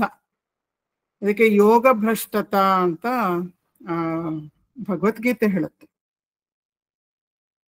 ಯಾರಾದ್ರೂ ತಮ್ಮ ಒಂದು ಜನ್ಮದಲ್ಲಿ ಬಹಳಷ್ಟು ಸಾಧನೆ ಮಾಡಿ ಇನ್ನೇನು ಸ್ವಲ್ಪ ಆತ್ಮನಿಷ್ಠತ ಪಡ್ಕೊಳ್ಳೋದ್ರೊಳಗೆ ಅವರ ಮರಣ ಹೊಂದಿದ್ರೆ, ಕೃಷ್ಣ ಹೇಳ್ತಾನೆ ಅವರು ಮುಂದಿನ ಜನ್ಮದಲ್ಲಿ ಇಲ್ಲ ಬಹಳ ಶ್ರೀಮಂತರ ಮನೆತನದಲ್ಲಿ ಹುಟ್ಟುತ್ತಾರೆ, ಇಲ್ಲ ಅವರು ಜ್ಞಾನಿಗಳ ಮನೆತನದಲ್ಲಿ ಹುಟ್ಟುತ್ತಾರೆ, ಯೋಗಿಗಳ ಮನೆತನದಲ್ಲಿ ಹುಟ್ಟುತ್ತಾರೆ. They will resume where they stopped in the previous life. ಮತ್ತೆ ಅದೆಲ್ಲ ಮಾಡೋ ನೆಸೆಸಿಟಿ ಇಲ್ಲ. ಅವ್ರ ಮುಮುಕ್ಷುತ್ವ ಹಾಗೇ ಇರುತ್ತೆ. ನನ್ಗೆ ಮುಕ್ತಿ ಬೇಕು ಅನ್ನೋ ಒಂದು ಒಳಗಡೆ ತವಕ ಹಾಗೇ ಇರುತ್ತೆ. ಮತ್ತೆ ಶ್ರೀಮಂತ ಮನೆತನದಲ್ಲಿ ಅವ್ರು ಹುಟ್ಟಿದ್ರೆ ಅವ್ರೇನು ತುಂಬಾ ಕಷ್ಟ ಪಡ್ಬೇಕಾಗಿಲ್ಲ. Straight survival is taken care of. They only have to focus on spirituality. ಅಥವಾ ಯೋಗಿಗಳ ಮನೆ, ಜ್ಞಾನಿಗಳ ಮನೆಗಳಲ್ಲಿ ಹುಟ್ಟಿದ್ರೆ ದೇ ಗೆಟ್, ಅವ್ರ ಮುಮುಕ್ಷುತ್ವಕ್ಕೆ ಇನ್ನೂ ಹೆಚ್ಚು ಉತ್ತೇಜನ ಸಿಗುತ್ತೆ. ಅವ್ರಿಗೆ ಎಲ್ಲ ತರ ಜ್ಞಾನದ ಬೋಧನೆ ಸಿಗುತ್ತೆ. ಸೊ ಕೊನೆಗೆ ಅವರು ಆ ಯೋಗ ಭ್ರಷ್ಟ ಜೀವ ಮುಕ್ತಿಯನ್ನ ಪಡ್ಕೊಳ್ಳೋದಕ್ಕೆ ಏನ್ ಬೇಕೋ ಅದು ಸರಿಯಾದ ವಾತಾವರಣ ಇರುತ್ತೆ. ಸೊ ಆ ರೀತಿಯಲ್ಲಿ ನಾವು ನೋಡಿದ್ರೆ ನಚಿಕೇತ ಪ್ರಾಯಶಃ ಯೋಗ ಭ್ರಷ್ಟನಾಗಿರ್ಬೋದು. ಅವನಿಗೆ ಇಲ್ಲಿ ಬಂದು ಯಮನಿಂದ ಉಪದೇಶ ಆಗಿ ಅವನು ಮುಕ್ತಿಯನ್ನ ಪಡ್ಕೊಳ್ತಾನೆ. ಸೊ ಕೊನೆಗೆ ನಾವು 12% ಚಾಯ್ಸಸ್ ಅಂತ ಏನ್ ಹೇಳ್ತಾ ಇದೀವಿ, ಅಲ್ಲೂ ಕೂಡ ಪ್ರಾರಬ್ಧ it plays a large role. ನಾವ್ ಅನ್ಕೋತೀವಿ ಇವತ್ತು ನಾನು ಕಾಫಿ ಕುಡಿತೀನೋ ಟೀ ಕುಡಿತೀನೋ, ಅದು ನನ್ನ ಇಚ್ಛೆ. ನನ್ಗೆ ಇವತ್ತು ಕಾಫಿ ಕುಡಿಬೇಕನ್ಸಿದ್ರೆ ಕುಡಿತೀನಿ, ಟೀ ಕುಡಿಬೇಕನ್ಸಿದ್ರೆ ಕುಡಿತೀನಿ. It is free will, I am exercising free will ಅನ್ಕೋತೀವಿ. ಆದ್ರೆ ಅಲ್ಲೂ ಕೂಡ ನಮ್ಮ ವಾಸನಗಳು they are governing. my like and dislike. I like coffee more than tea, or I like tea more than coffee, or I don't like either. I will take tender coconut. So my vasanas are actually choosing for me. My habit patterns, samskaras are habit patterns. I will have developed certain habit patterns. ನಾನು waiting room ಅಲ್ಲಿ hospital ಅಲ್ಲಿ ಕಾಯ್ತಾ ಇರ್ಬೇಕಾದ್ರೆ ನನ್ನ ಸಂಸ್ಕಾರ ಹಾಗಿದ್ರೆ ನಾನು ಫೋನನ್ನು ಬ್ರೌಸ್ ಮಾಡ್ತಾ ಇರ್ತೀನಿ, ಮೆಸೇಜ್ ಮಾಡ್ತಾ ಇರ್ತೀನಿ. ಅಥವಾ ನಮ್ಮ ಸಂಸ್ಕಾರ ಬೇರೆ ತರ ಇದ್ರೆ ನಾನು ಕಣ್ಮುಚ್ಕೊಂಡು ಜಪ ಮಾಡ್ತಾ ಇರ್ಬೋದು. ಸೊ ಮೈ ಸಂಸ್ಕಾರಾಸ್ ಅಂಡ್ ಮೈ ವಾಸನಾಸ್ will govern most of my choices also. What I call free will is not really free will. It is dictated by the soft ನಾವೇನ್ ಹೇಳ್ತೀವಿ,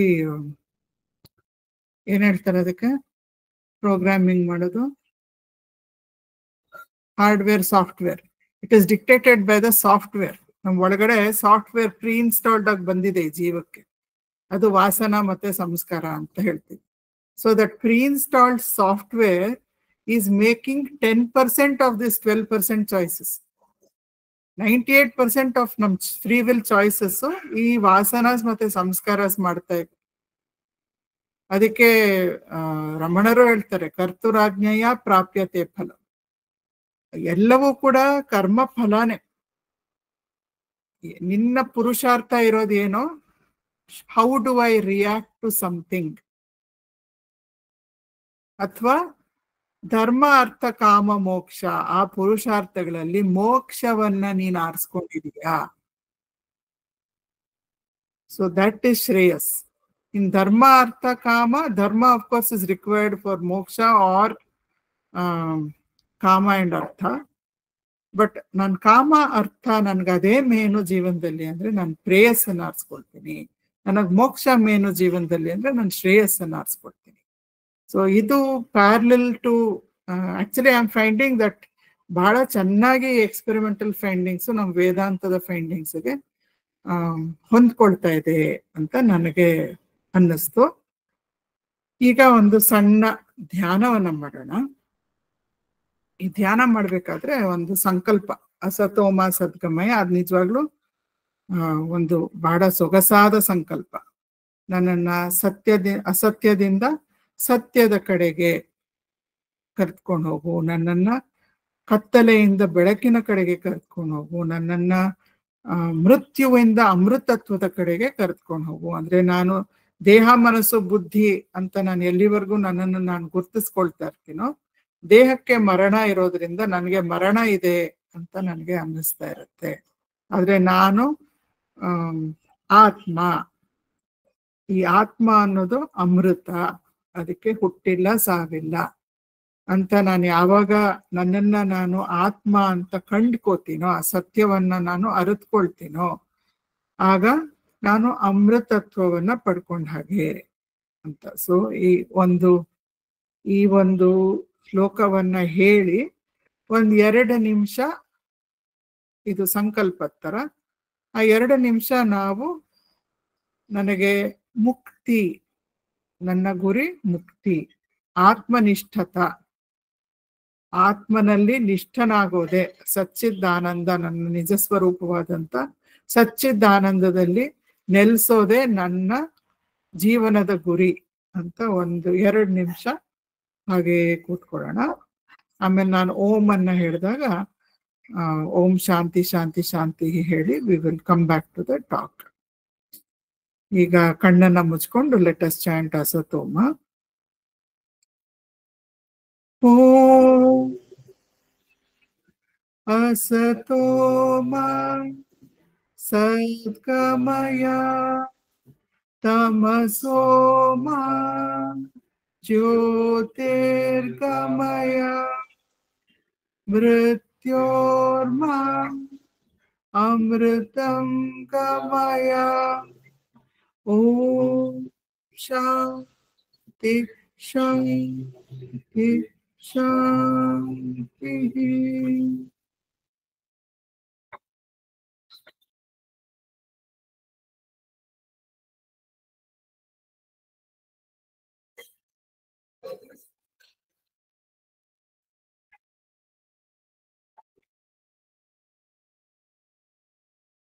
ಜೀವನದಲ್ಲಿ ಈಶ್ವರ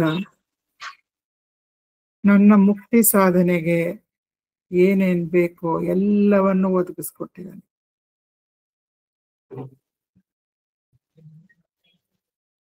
ಒಳ್ಳೆ ಕುಟುಂಬ, ಆರ್ಥಿಕವಾದಂತ ಹಿತವಾದಂತ ಸಂದರ್ಭಗಳು, ಬೇಕಾದಷ್ಟು ಆರೋಗ್ಯ,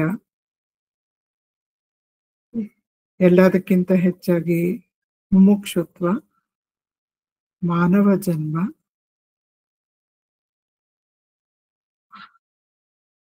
ಆಧ್ಯಾತ್ಮ ಪಥದಲ್ಲಿ ದಾರಿಯನ್ನು ತೋರಿಸುವಂತಹ ಸದ್ಗುರುಗಳು, ಮುಕ್ತಿಯ ಸಾಧನೆಗೆ ಬೆಂಬಲ ನೀಡುವಂತ ವಾತಾವರಣ,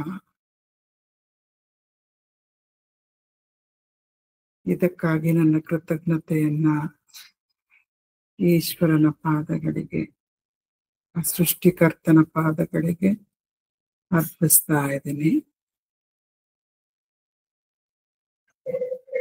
ದೇಹ ಆರೋಗ್ಯವಾಗಿ ಇರುವಂತ, ಮನಸ್ಸು ಸ್ವಸ್ಥವಾಗಿ ಇರುವಂತ, ಧರ್ಮದ ಪಥದಲ್ಲಿ ನಡೆಯುವಂತ ಜೀವನ ಶೈಲಿ ನನ್ನದಾಗ್ಲಿ.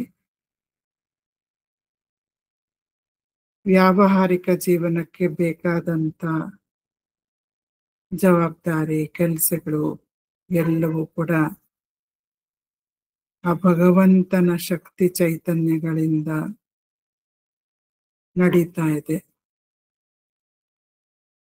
ಆದ್ರೆ ನನ್ನ ಗುರಿ ಮುಕ್ತಿಯ ಕಡೆ ಸದಾ ಇರ್ಲಿ, ಆತ್ಮಾನಂದದ ಕಡೆ ಸದಾ ಇರ್ಲಿ.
ಓಂ ಶಾಂತಿ ಶಾಂತಿ ಶಾಂತಿ.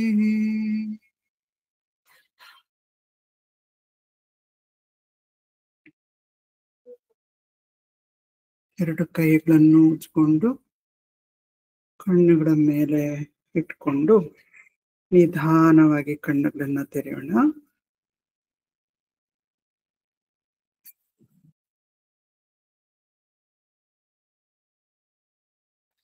ಮತ್ತೆ ಸಾಮಾಜಿಕ ವಿಜ್ಞಾನಿಗಳು ನಡೆಸಿದಂತ ಎರಡನೇ ಪ್ರಯೋಗ, ಇದು 1978 ಮಾಡಿದ್ದು.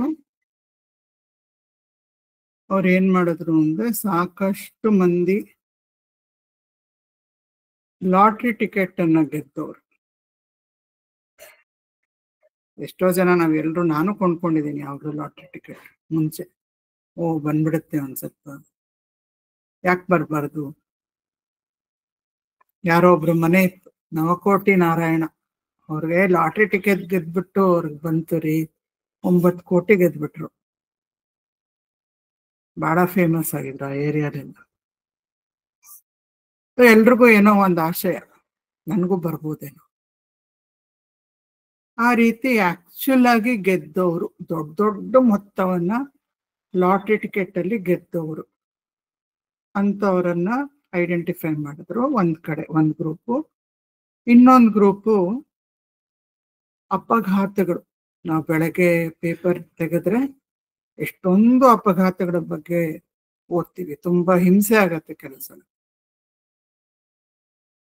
ಈ ರೀತಿ ಅಪಘಾತಗಳು ಆಗಿ ಅದರಿಂದ ಇರ್ರಿಪೇರಬಲ್ ಡ್ಯಾಮೇಜ್, ವಾಸಿ ಆಗದೆ ಇರುವಂತ ದೇಹದ ಗಾಯಗಳು, ಕ್ವಾಡ್ರಿಪ್ಲೀಜಿಕ್ಸ್ ಅಂತ ಕರೀತಾರೆ.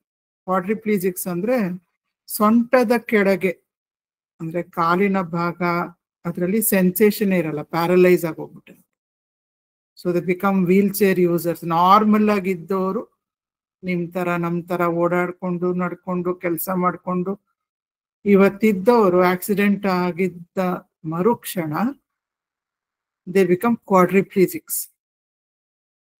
ಸೆನ್ಸೇಷನ್ನೇ ಇಲ್ಲ ಅದಕ್ಕೆ. ಕೆಲವ್ರಿಗೆ ಅದಕ್ಕೆ ಏನು ಮದ್ದಿಲ್ಲ. ಸೊ ಅಂತವ್ರದ್ದು ಒಂದು ಗ್ರೂಪ್. ಇವರನ್ನ ಏನ್ ಮಾಡಿದ್ರು, ಅವರು ಲಾಟ್ರಿ ಟಿಕೆಟ್ ಗೆದ್ದ ಮೇಲೆ 6 months ಫಾಲೋ ಮಾಡ್ತಾರೆ.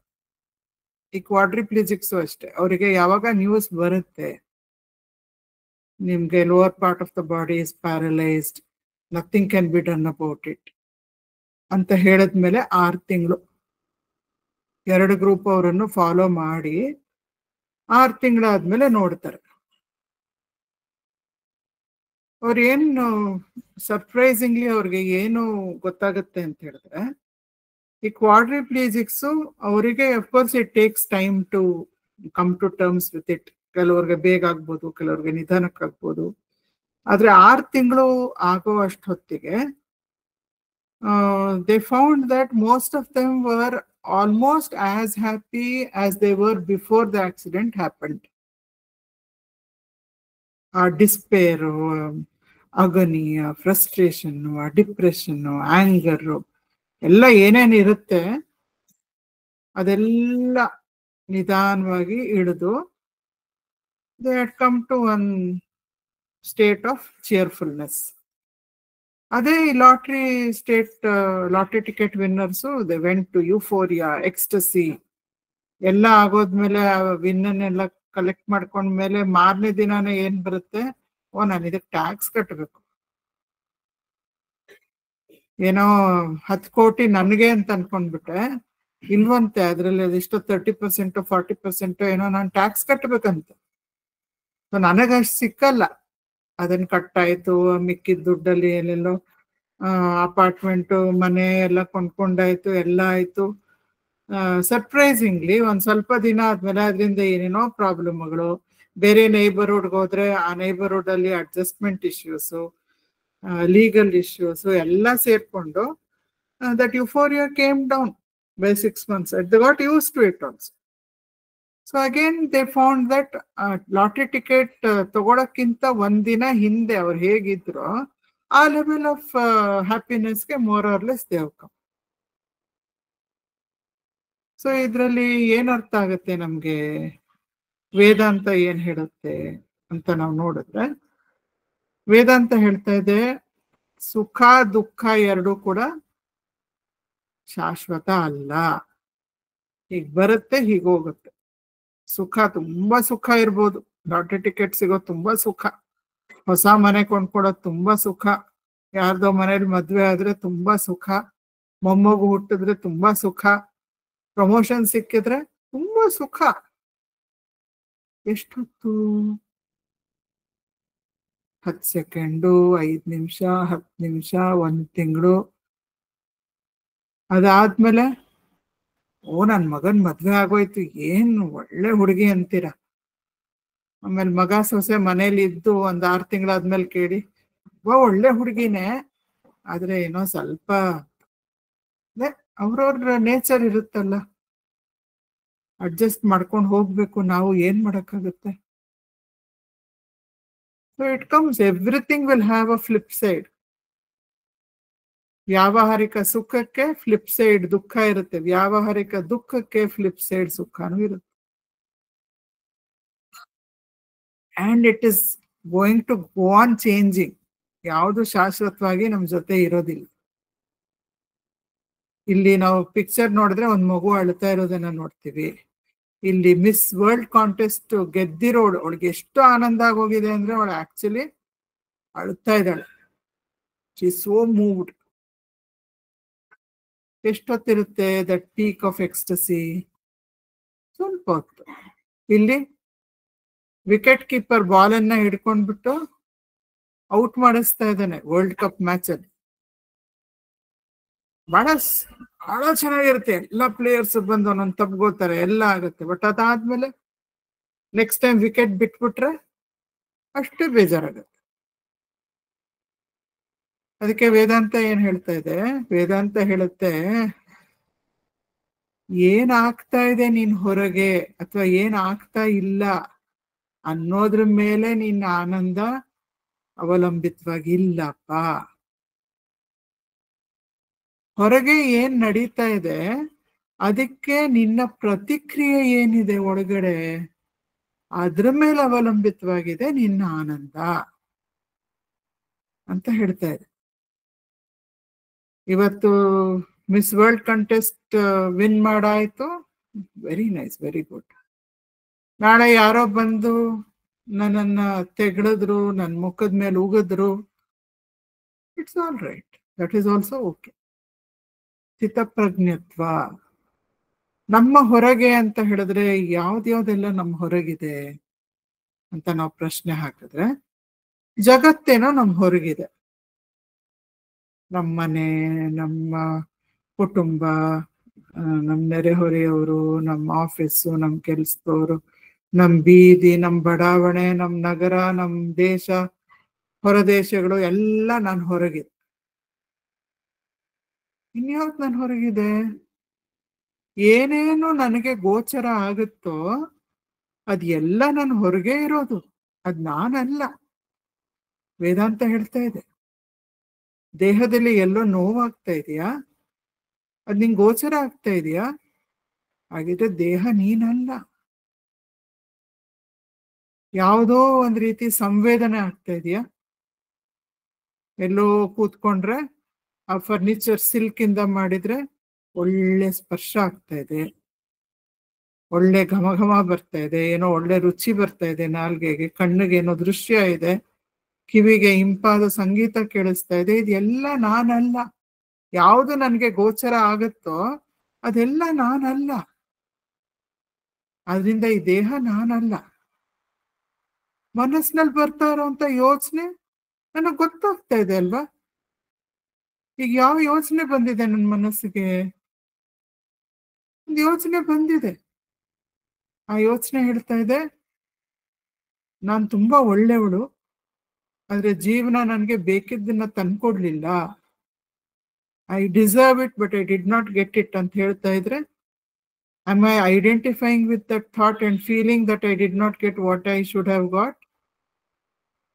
Don't identify ಅಂತ ವೇದಾಂತ ಹೇಳಿ, because you are not your thought. ನಿನ್ ಯೋಚನೆ ನಿನಗೆ ಕಾಣಿಸ್ತಾ ಇದೆಯಲ್ಲ, ನಿನ್ ಗೋಚರ ಆಗ್ತಾ ಇದೆಯಲ್ಲ ಯೋಚನೆ ಬಂತು ಅಂತ, you are not the thought, you are not your ideas, you are not your emotions. ಭಾವನೆಗಳು ನೀನಲ್ಲ, ಯೋಚನೆಗಳು ನೀನಲ್ಲ,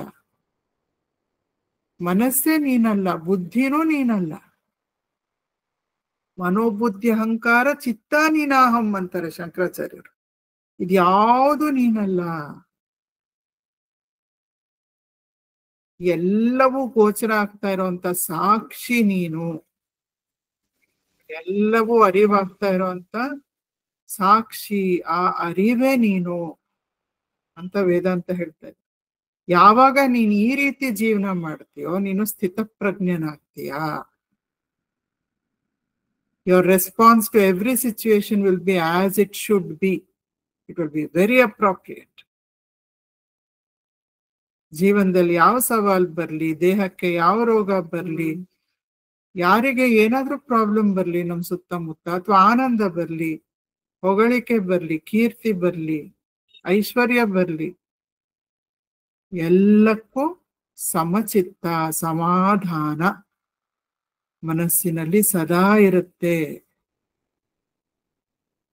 all the ups and downs we feel are inside us. ನನ್ನಲ್ಲಿ ರಾಗ ದ್ವೇಷ ಟಗ್ ಆಫ್ ವಾರ್ ಮಾಡ್ತಾ ಇದ್ರೆ ಏನಾಗತ್ತೆ ನನಗೆ? I feel happy, unhappy, happy, unhappy, happy, unhappy, frustrated, excited, depressed, bored. Roller coaster ride ನಡೀತಾ ಇರುತ್ತೆ. If I identify with the body mind, if I identify with my possessions. But if I don't identify, if I use the body mind complex, if I maintain it well for Loka Kalyana, but I am always aware that I am the witness, then I will be Asthita Prajna. Sukha Dukha ಎರಡು temporary ಅಂತ ನನಗೆ ಯಾವಾಗಲೂ ಅರಿವಿರುತ್ತೆ. So ಇದು ವೇದಾಂತ ಹೇಳ್ತಾ ಇದೆ ನಮಗೆ. ಇದು ಸಣ್ಣ ಧ್ಯಾನ. ಇದು ಮುಂಡಕ ಉಪನಿಷತ್ನಲ್ಲಿ ಬರುವಂತ ಒಂದು ಶ್ಲೋಕ. ದ್ವಾಸುಪರ್ಣ ಸಯುಜ ಸಖಾಯ ಸಮಾನಂ ವೃಕ್ಷಂ ಪರಿಷಸ್ವ ಜಾತೆ ತಯೋರನ್ಯಃ ಪಿಪ್ಪಲಂ ಸ್ವಾದತ್ಯನ್ ಅಶ್ನನ್ ಅನ್ಯೋ ಅಭಿಚಾಕಶಿ ಇತಿ. ಎರಡು ಪಕ್ಷಿಗಳು ಒಂದೇ ಮರದ ಮೇಲೆ ಕೂತ್ಕೊಂಡಿವೆ. ಎರಡು ಬಹಳ ಒಂದನ್ನ ಒಂದು ಬಿಟ್ಟಿರೋದಿಲ್ಲ. They are inseparable, they are great friends. They are sitting on the same tree. ಮರದ ತುಂಬಾ ಹಣ್ಣುಗಳಿವೆ. ಒಂದು ಪಕ್ಷಿ ಹಣ್ಣುಗಳನ್ನ ತಿಂತಾ ಇದೆ, ಇನ್ನೊಂದು ಪಕ್ಷಿ ಏನು ತಿಂದೇನೆ ಈ ಪಕ್ಷಿಯನ್ನ ನೋಡ್ತಾ ಇದೆ. ಒಂದು ಜೀವ, ಒಂದು ಈಶ್ವರ. ಒಂದು ಜೀವ, ಒಂದು ಸಾಕ್ಷಿ. ಸೊ ನಾನು ಸಾಕ್ಷಿ ಅಂತ ಅನ್ಕೊಂಡು ಯಾರು ಜೀವನ ನಡೆಸ್ತಾರೋ ಅವರು ಯಾವ ಹಣ್ಣನ್ನು ತಿನ್ನೋದಿಲ್ಲ. ಯಾರು ನಾನು ಜೀವ ಅಂತ ನಡೆಸ್ತಾರೋ ಅವರು ಹಣ್ಣುಗಳನ್ನ ತಿಂತಾರೆ. ಒಂದ್ ಹಣ್ಣು ಸಿಹಿಯಾಗಿರುತ್ತೆ, ಒಂದ್ ಹಣ್ಣು ಹುಳಿಯಾಗಿರುತ್ತೆ, ಒಂದ್ ಹಣ್ಣು ಕಹಿಯಾಗಿರುತ್ತೆ. ಎಲ್ಲವೂ ನನಗೆ ಆಗ್ತಾ ಇದೆ, ನಾನು ಬಹಳ ದುಃಖದಲ್ಲಿದ್ದೀನಿ, ನಾನು ಸಂಸಾರ ಸಾಗರದಲ್ಲಿ ಮುಳುಗ್ತಾ ಇದ್ದೀನಿ ಅಂತ ಜೀವನ ಅನ್ನಿಸ್ತಾ ಇರುತ್ತೆ. ಯಾರು ಸಾಕ್ಷಿಯಾಗಿ ಜೀವನ ಮಾಡ್ತಾರೋ ಅವರಿಗೆ ಆನಂದದ ಸಾಗರ, ಜೀವನ ಆನಂದ. ಎಲ್ಲವನ್ನು ವೀಕ್ಷಿಸ್ತಾ, ಜವಾಬ್ದಾರಿಗಳನ್ನ ನಿರ್ವಹಿಸ್ತಾ, ತನ್ನ ನಿಜ ಸ್ವರೂಪವನ್ನ ಅರಿತುಕೊಂಡು ಜೀವನ ಮಾಡ್ತಾನೆ. ಎಲ್ಲ ಬದಲಾವಣೆ ಯಾವುದು ಕೂಡ ನನಗೆ ತಾಕದೇ ಇರುವಂತ ಶಾಶ್ವತವಾದ ಸಾಕ್ಷಿ ನಾನು. ಒಂದ್ ನಿಮಿಷ ಕಣ್ಣನ್ನು ಮುಚ್ಕೊಂಡು ನಾನು ದೇಹ ಮನಸ್ಸು ಬುದ್ಧಿ ಅಲ್ಲ, ನಾನೆಂಬುದು ನಾನಲ್ಲ, ಈ ದೇಹ ಮನ ಬುದ್ಧಿ ನಾನಲ್ಲ,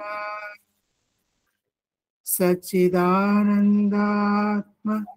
ಶಿವನಾನು ನಾನೇ, ಶಿವೋಹಂ ಶಿವೋಹಂ ಶಿವೋ.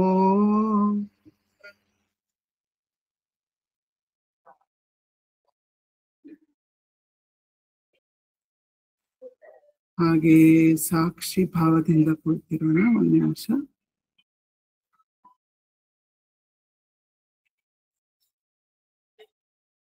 ಶಬ್ದಗಳು ಕೇಳಿಸಿದ್ರೆ ಕೇಳಿಸ್ಲಿ. ಸದ್ದು ನಾನಲ್ಲ, ಸದ್ದರಿವಾಗ್ತಾ ಇರೋ ಸಾಕ್ಷಿ ನಾನು.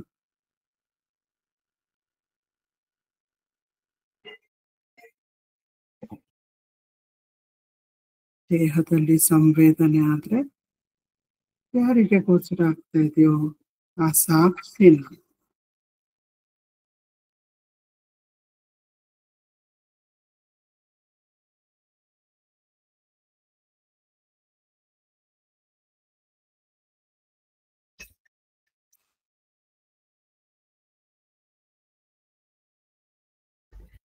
ಮನಸ್ಸಿನಲ್ಲಿ ಯೋಚನೆಗಳು ಎದ್ರೆ ಯೋಚನೆಗಳು ಗೋಚರ ಆಗ್ತಾ ಇರುವಂತ ಸಾಕ್ಷಿ ನಾನು. ಯೋಚನೆ ಇದ್ರೂ ನನಗೆ ತಾಕೋದಿಲ್ಲ, ಇಲ್ದಿದ್ರೂ ನನಗೆ ತಾಕೋದಿಲ್ಲ.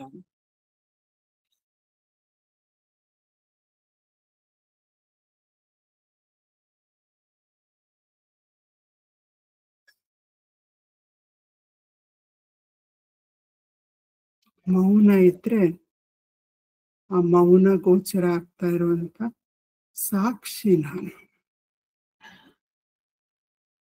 ಎಲ್ಲವನ್ನೂ ಮೀರಿದಂಥ, ಎಲ್ಲವನ್ನೂ ದಾಟಿದಂಥ, ಎಂದೆಂದೂ ಇರುವಂತ ಸಾಕ್ಷಿ ನಾನು.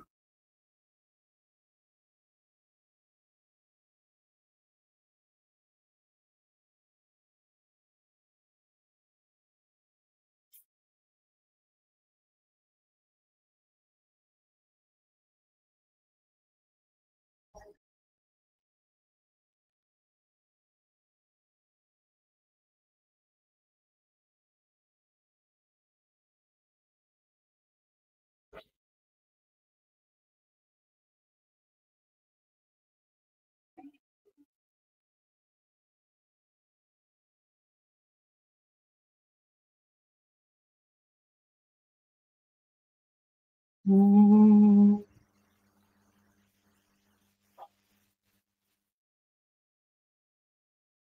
ಎರಡು ಕೈಗಳನ್ನು ಉಜ್ಕೊಂಡು ಕಣ್ಣುಗಳ ಮೇಲೆ ಇಟ್ಕೊಂಡು ನಿಧಾನವಾಗಿ ಕಣ್ಣುಗಳನ್ನ ತೆರೆಯೋಣ.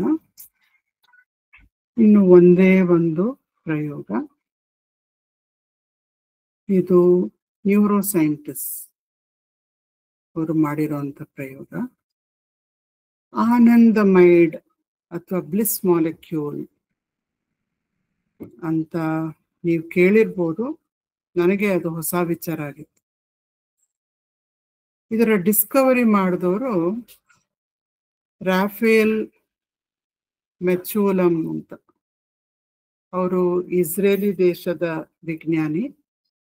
1992ನಲ್ಲಿ ಅವರು ಕ್ಯಾನಬಿಸ್ ಅಂದ್ರೆ ಮಾರಿವಾನ, ಅದೊಂದು substance which many people take for drug abuse also.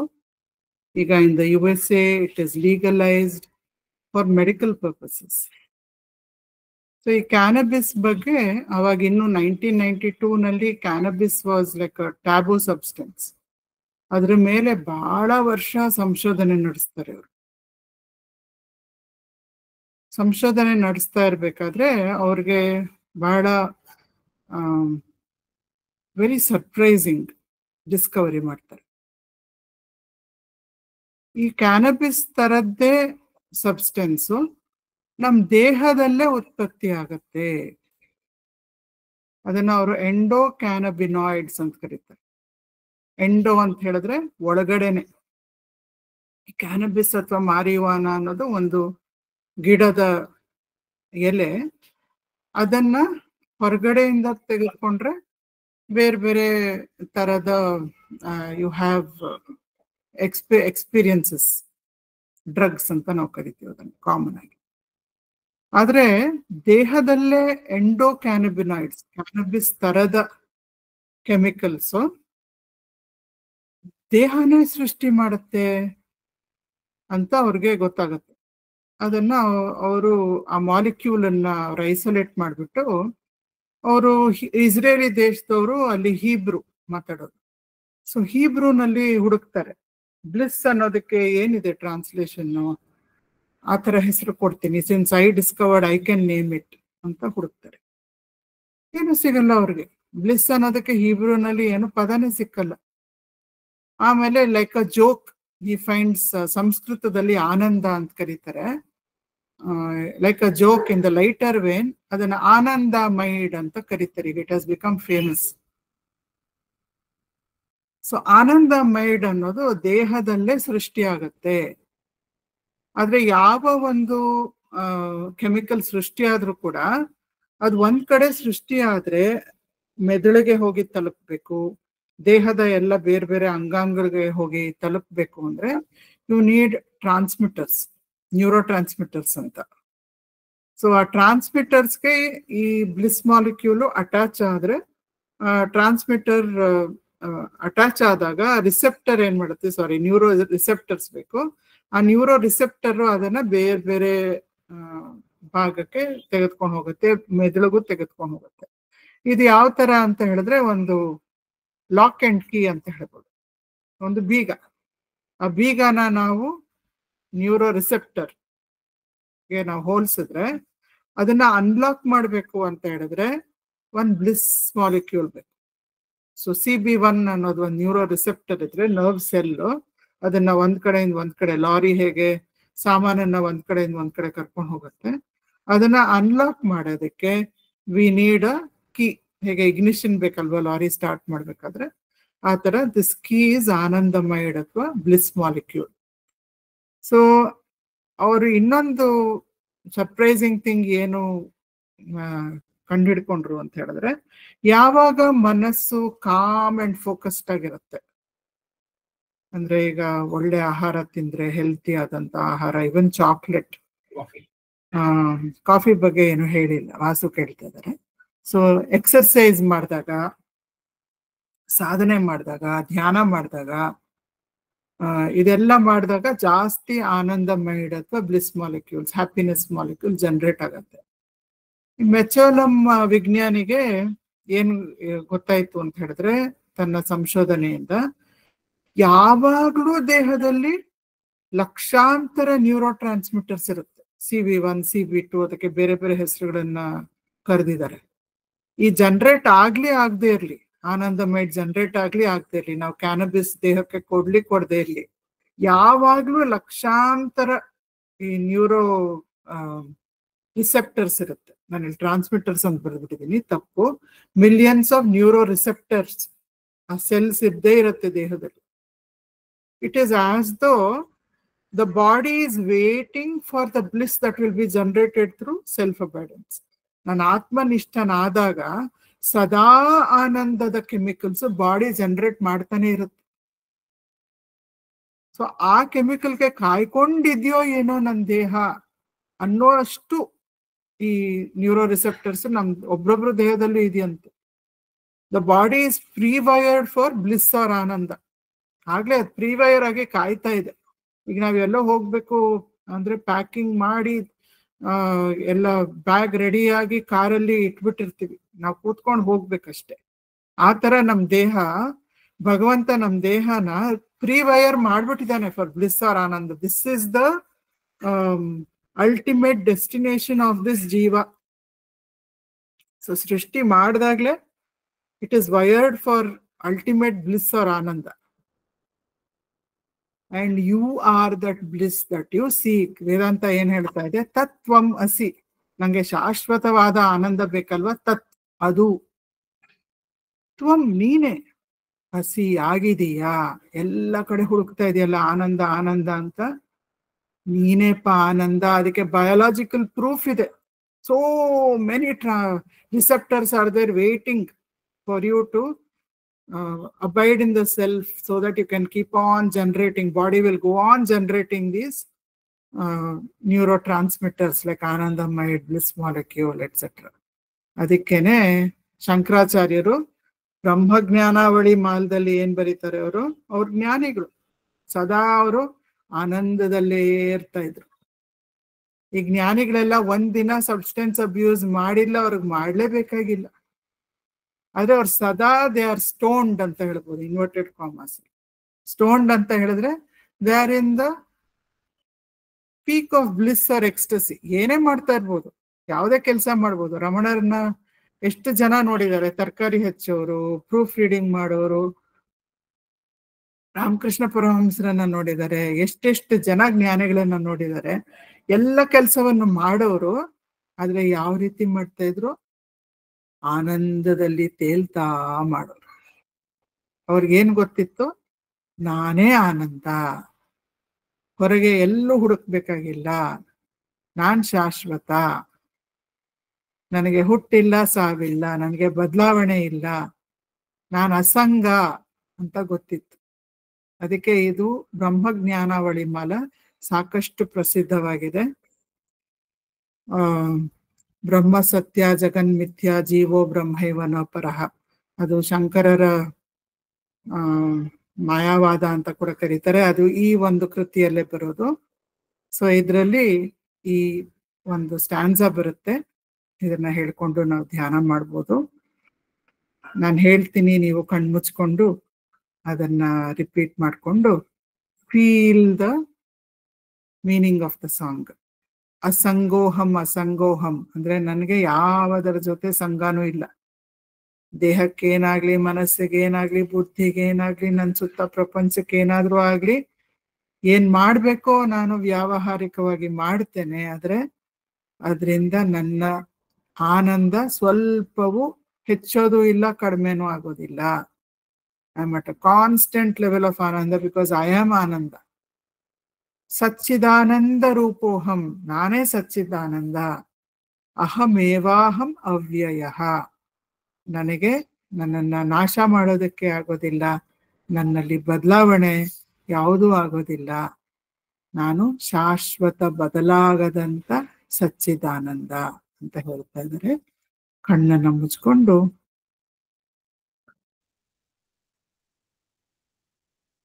ಅಸಂಗೋಹಂ ಅಸಂಗೋಹಂ ಅಸಂಗೋಹಂ ಪುನಃ ಪುನಃ ಸಚ್ಚಿದಾನಂದ ರೂಪೋಹಂ ಅಹಮೇವಾಹಮವ್ಯಯಃ.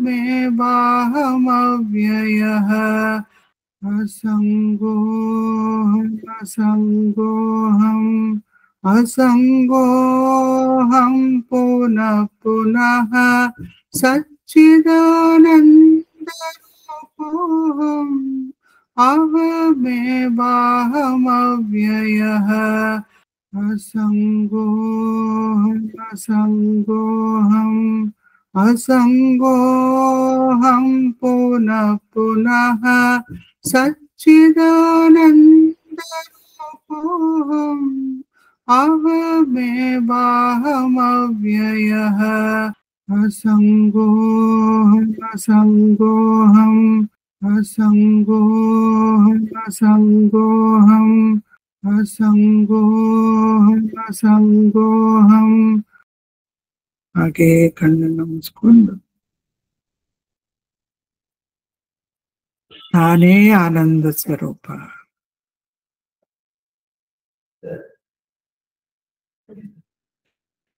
ನಾನೇ ನಿರಾಧಾರ,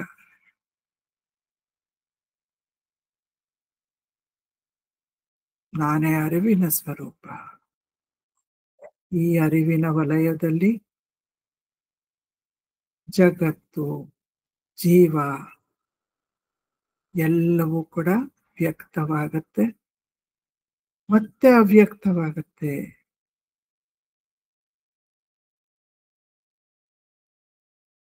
ಇದು ಯಾವುದು ನಾನಲ್ಲ, ನನಗೆ ಯಾವುದು ತಟ್ಟೋದಿಲ್ಲ. ಬದಲಾಗದ ಪರಾಶಾಂತಿ, ಬದಲಾಗದ ಪರಾನಂದ, ಪರಮಾನಂದ ನನ್ನ ಸ್ವರೂಪ. ನಾನೇ ಆನಂದ, ನಾನೇ ಅದ್ವೈತ, ಅಖಂಡಾನಂದ ನನ್ನ ಸ್ವರೂಪ.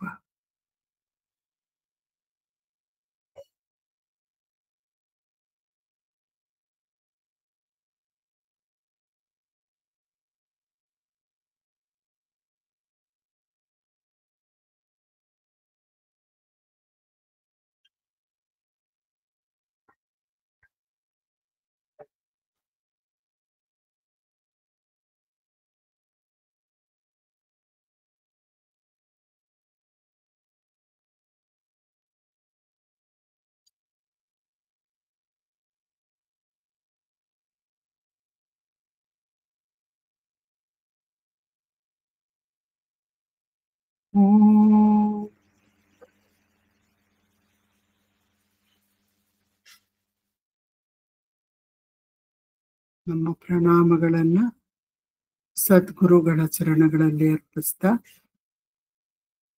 ಅವರ ಕೃಪೆ ನಮ್ಮನ್ನ ಆತ್ಮನಿಷ್ಠರಾಗಿ ಮಾಡಲಿ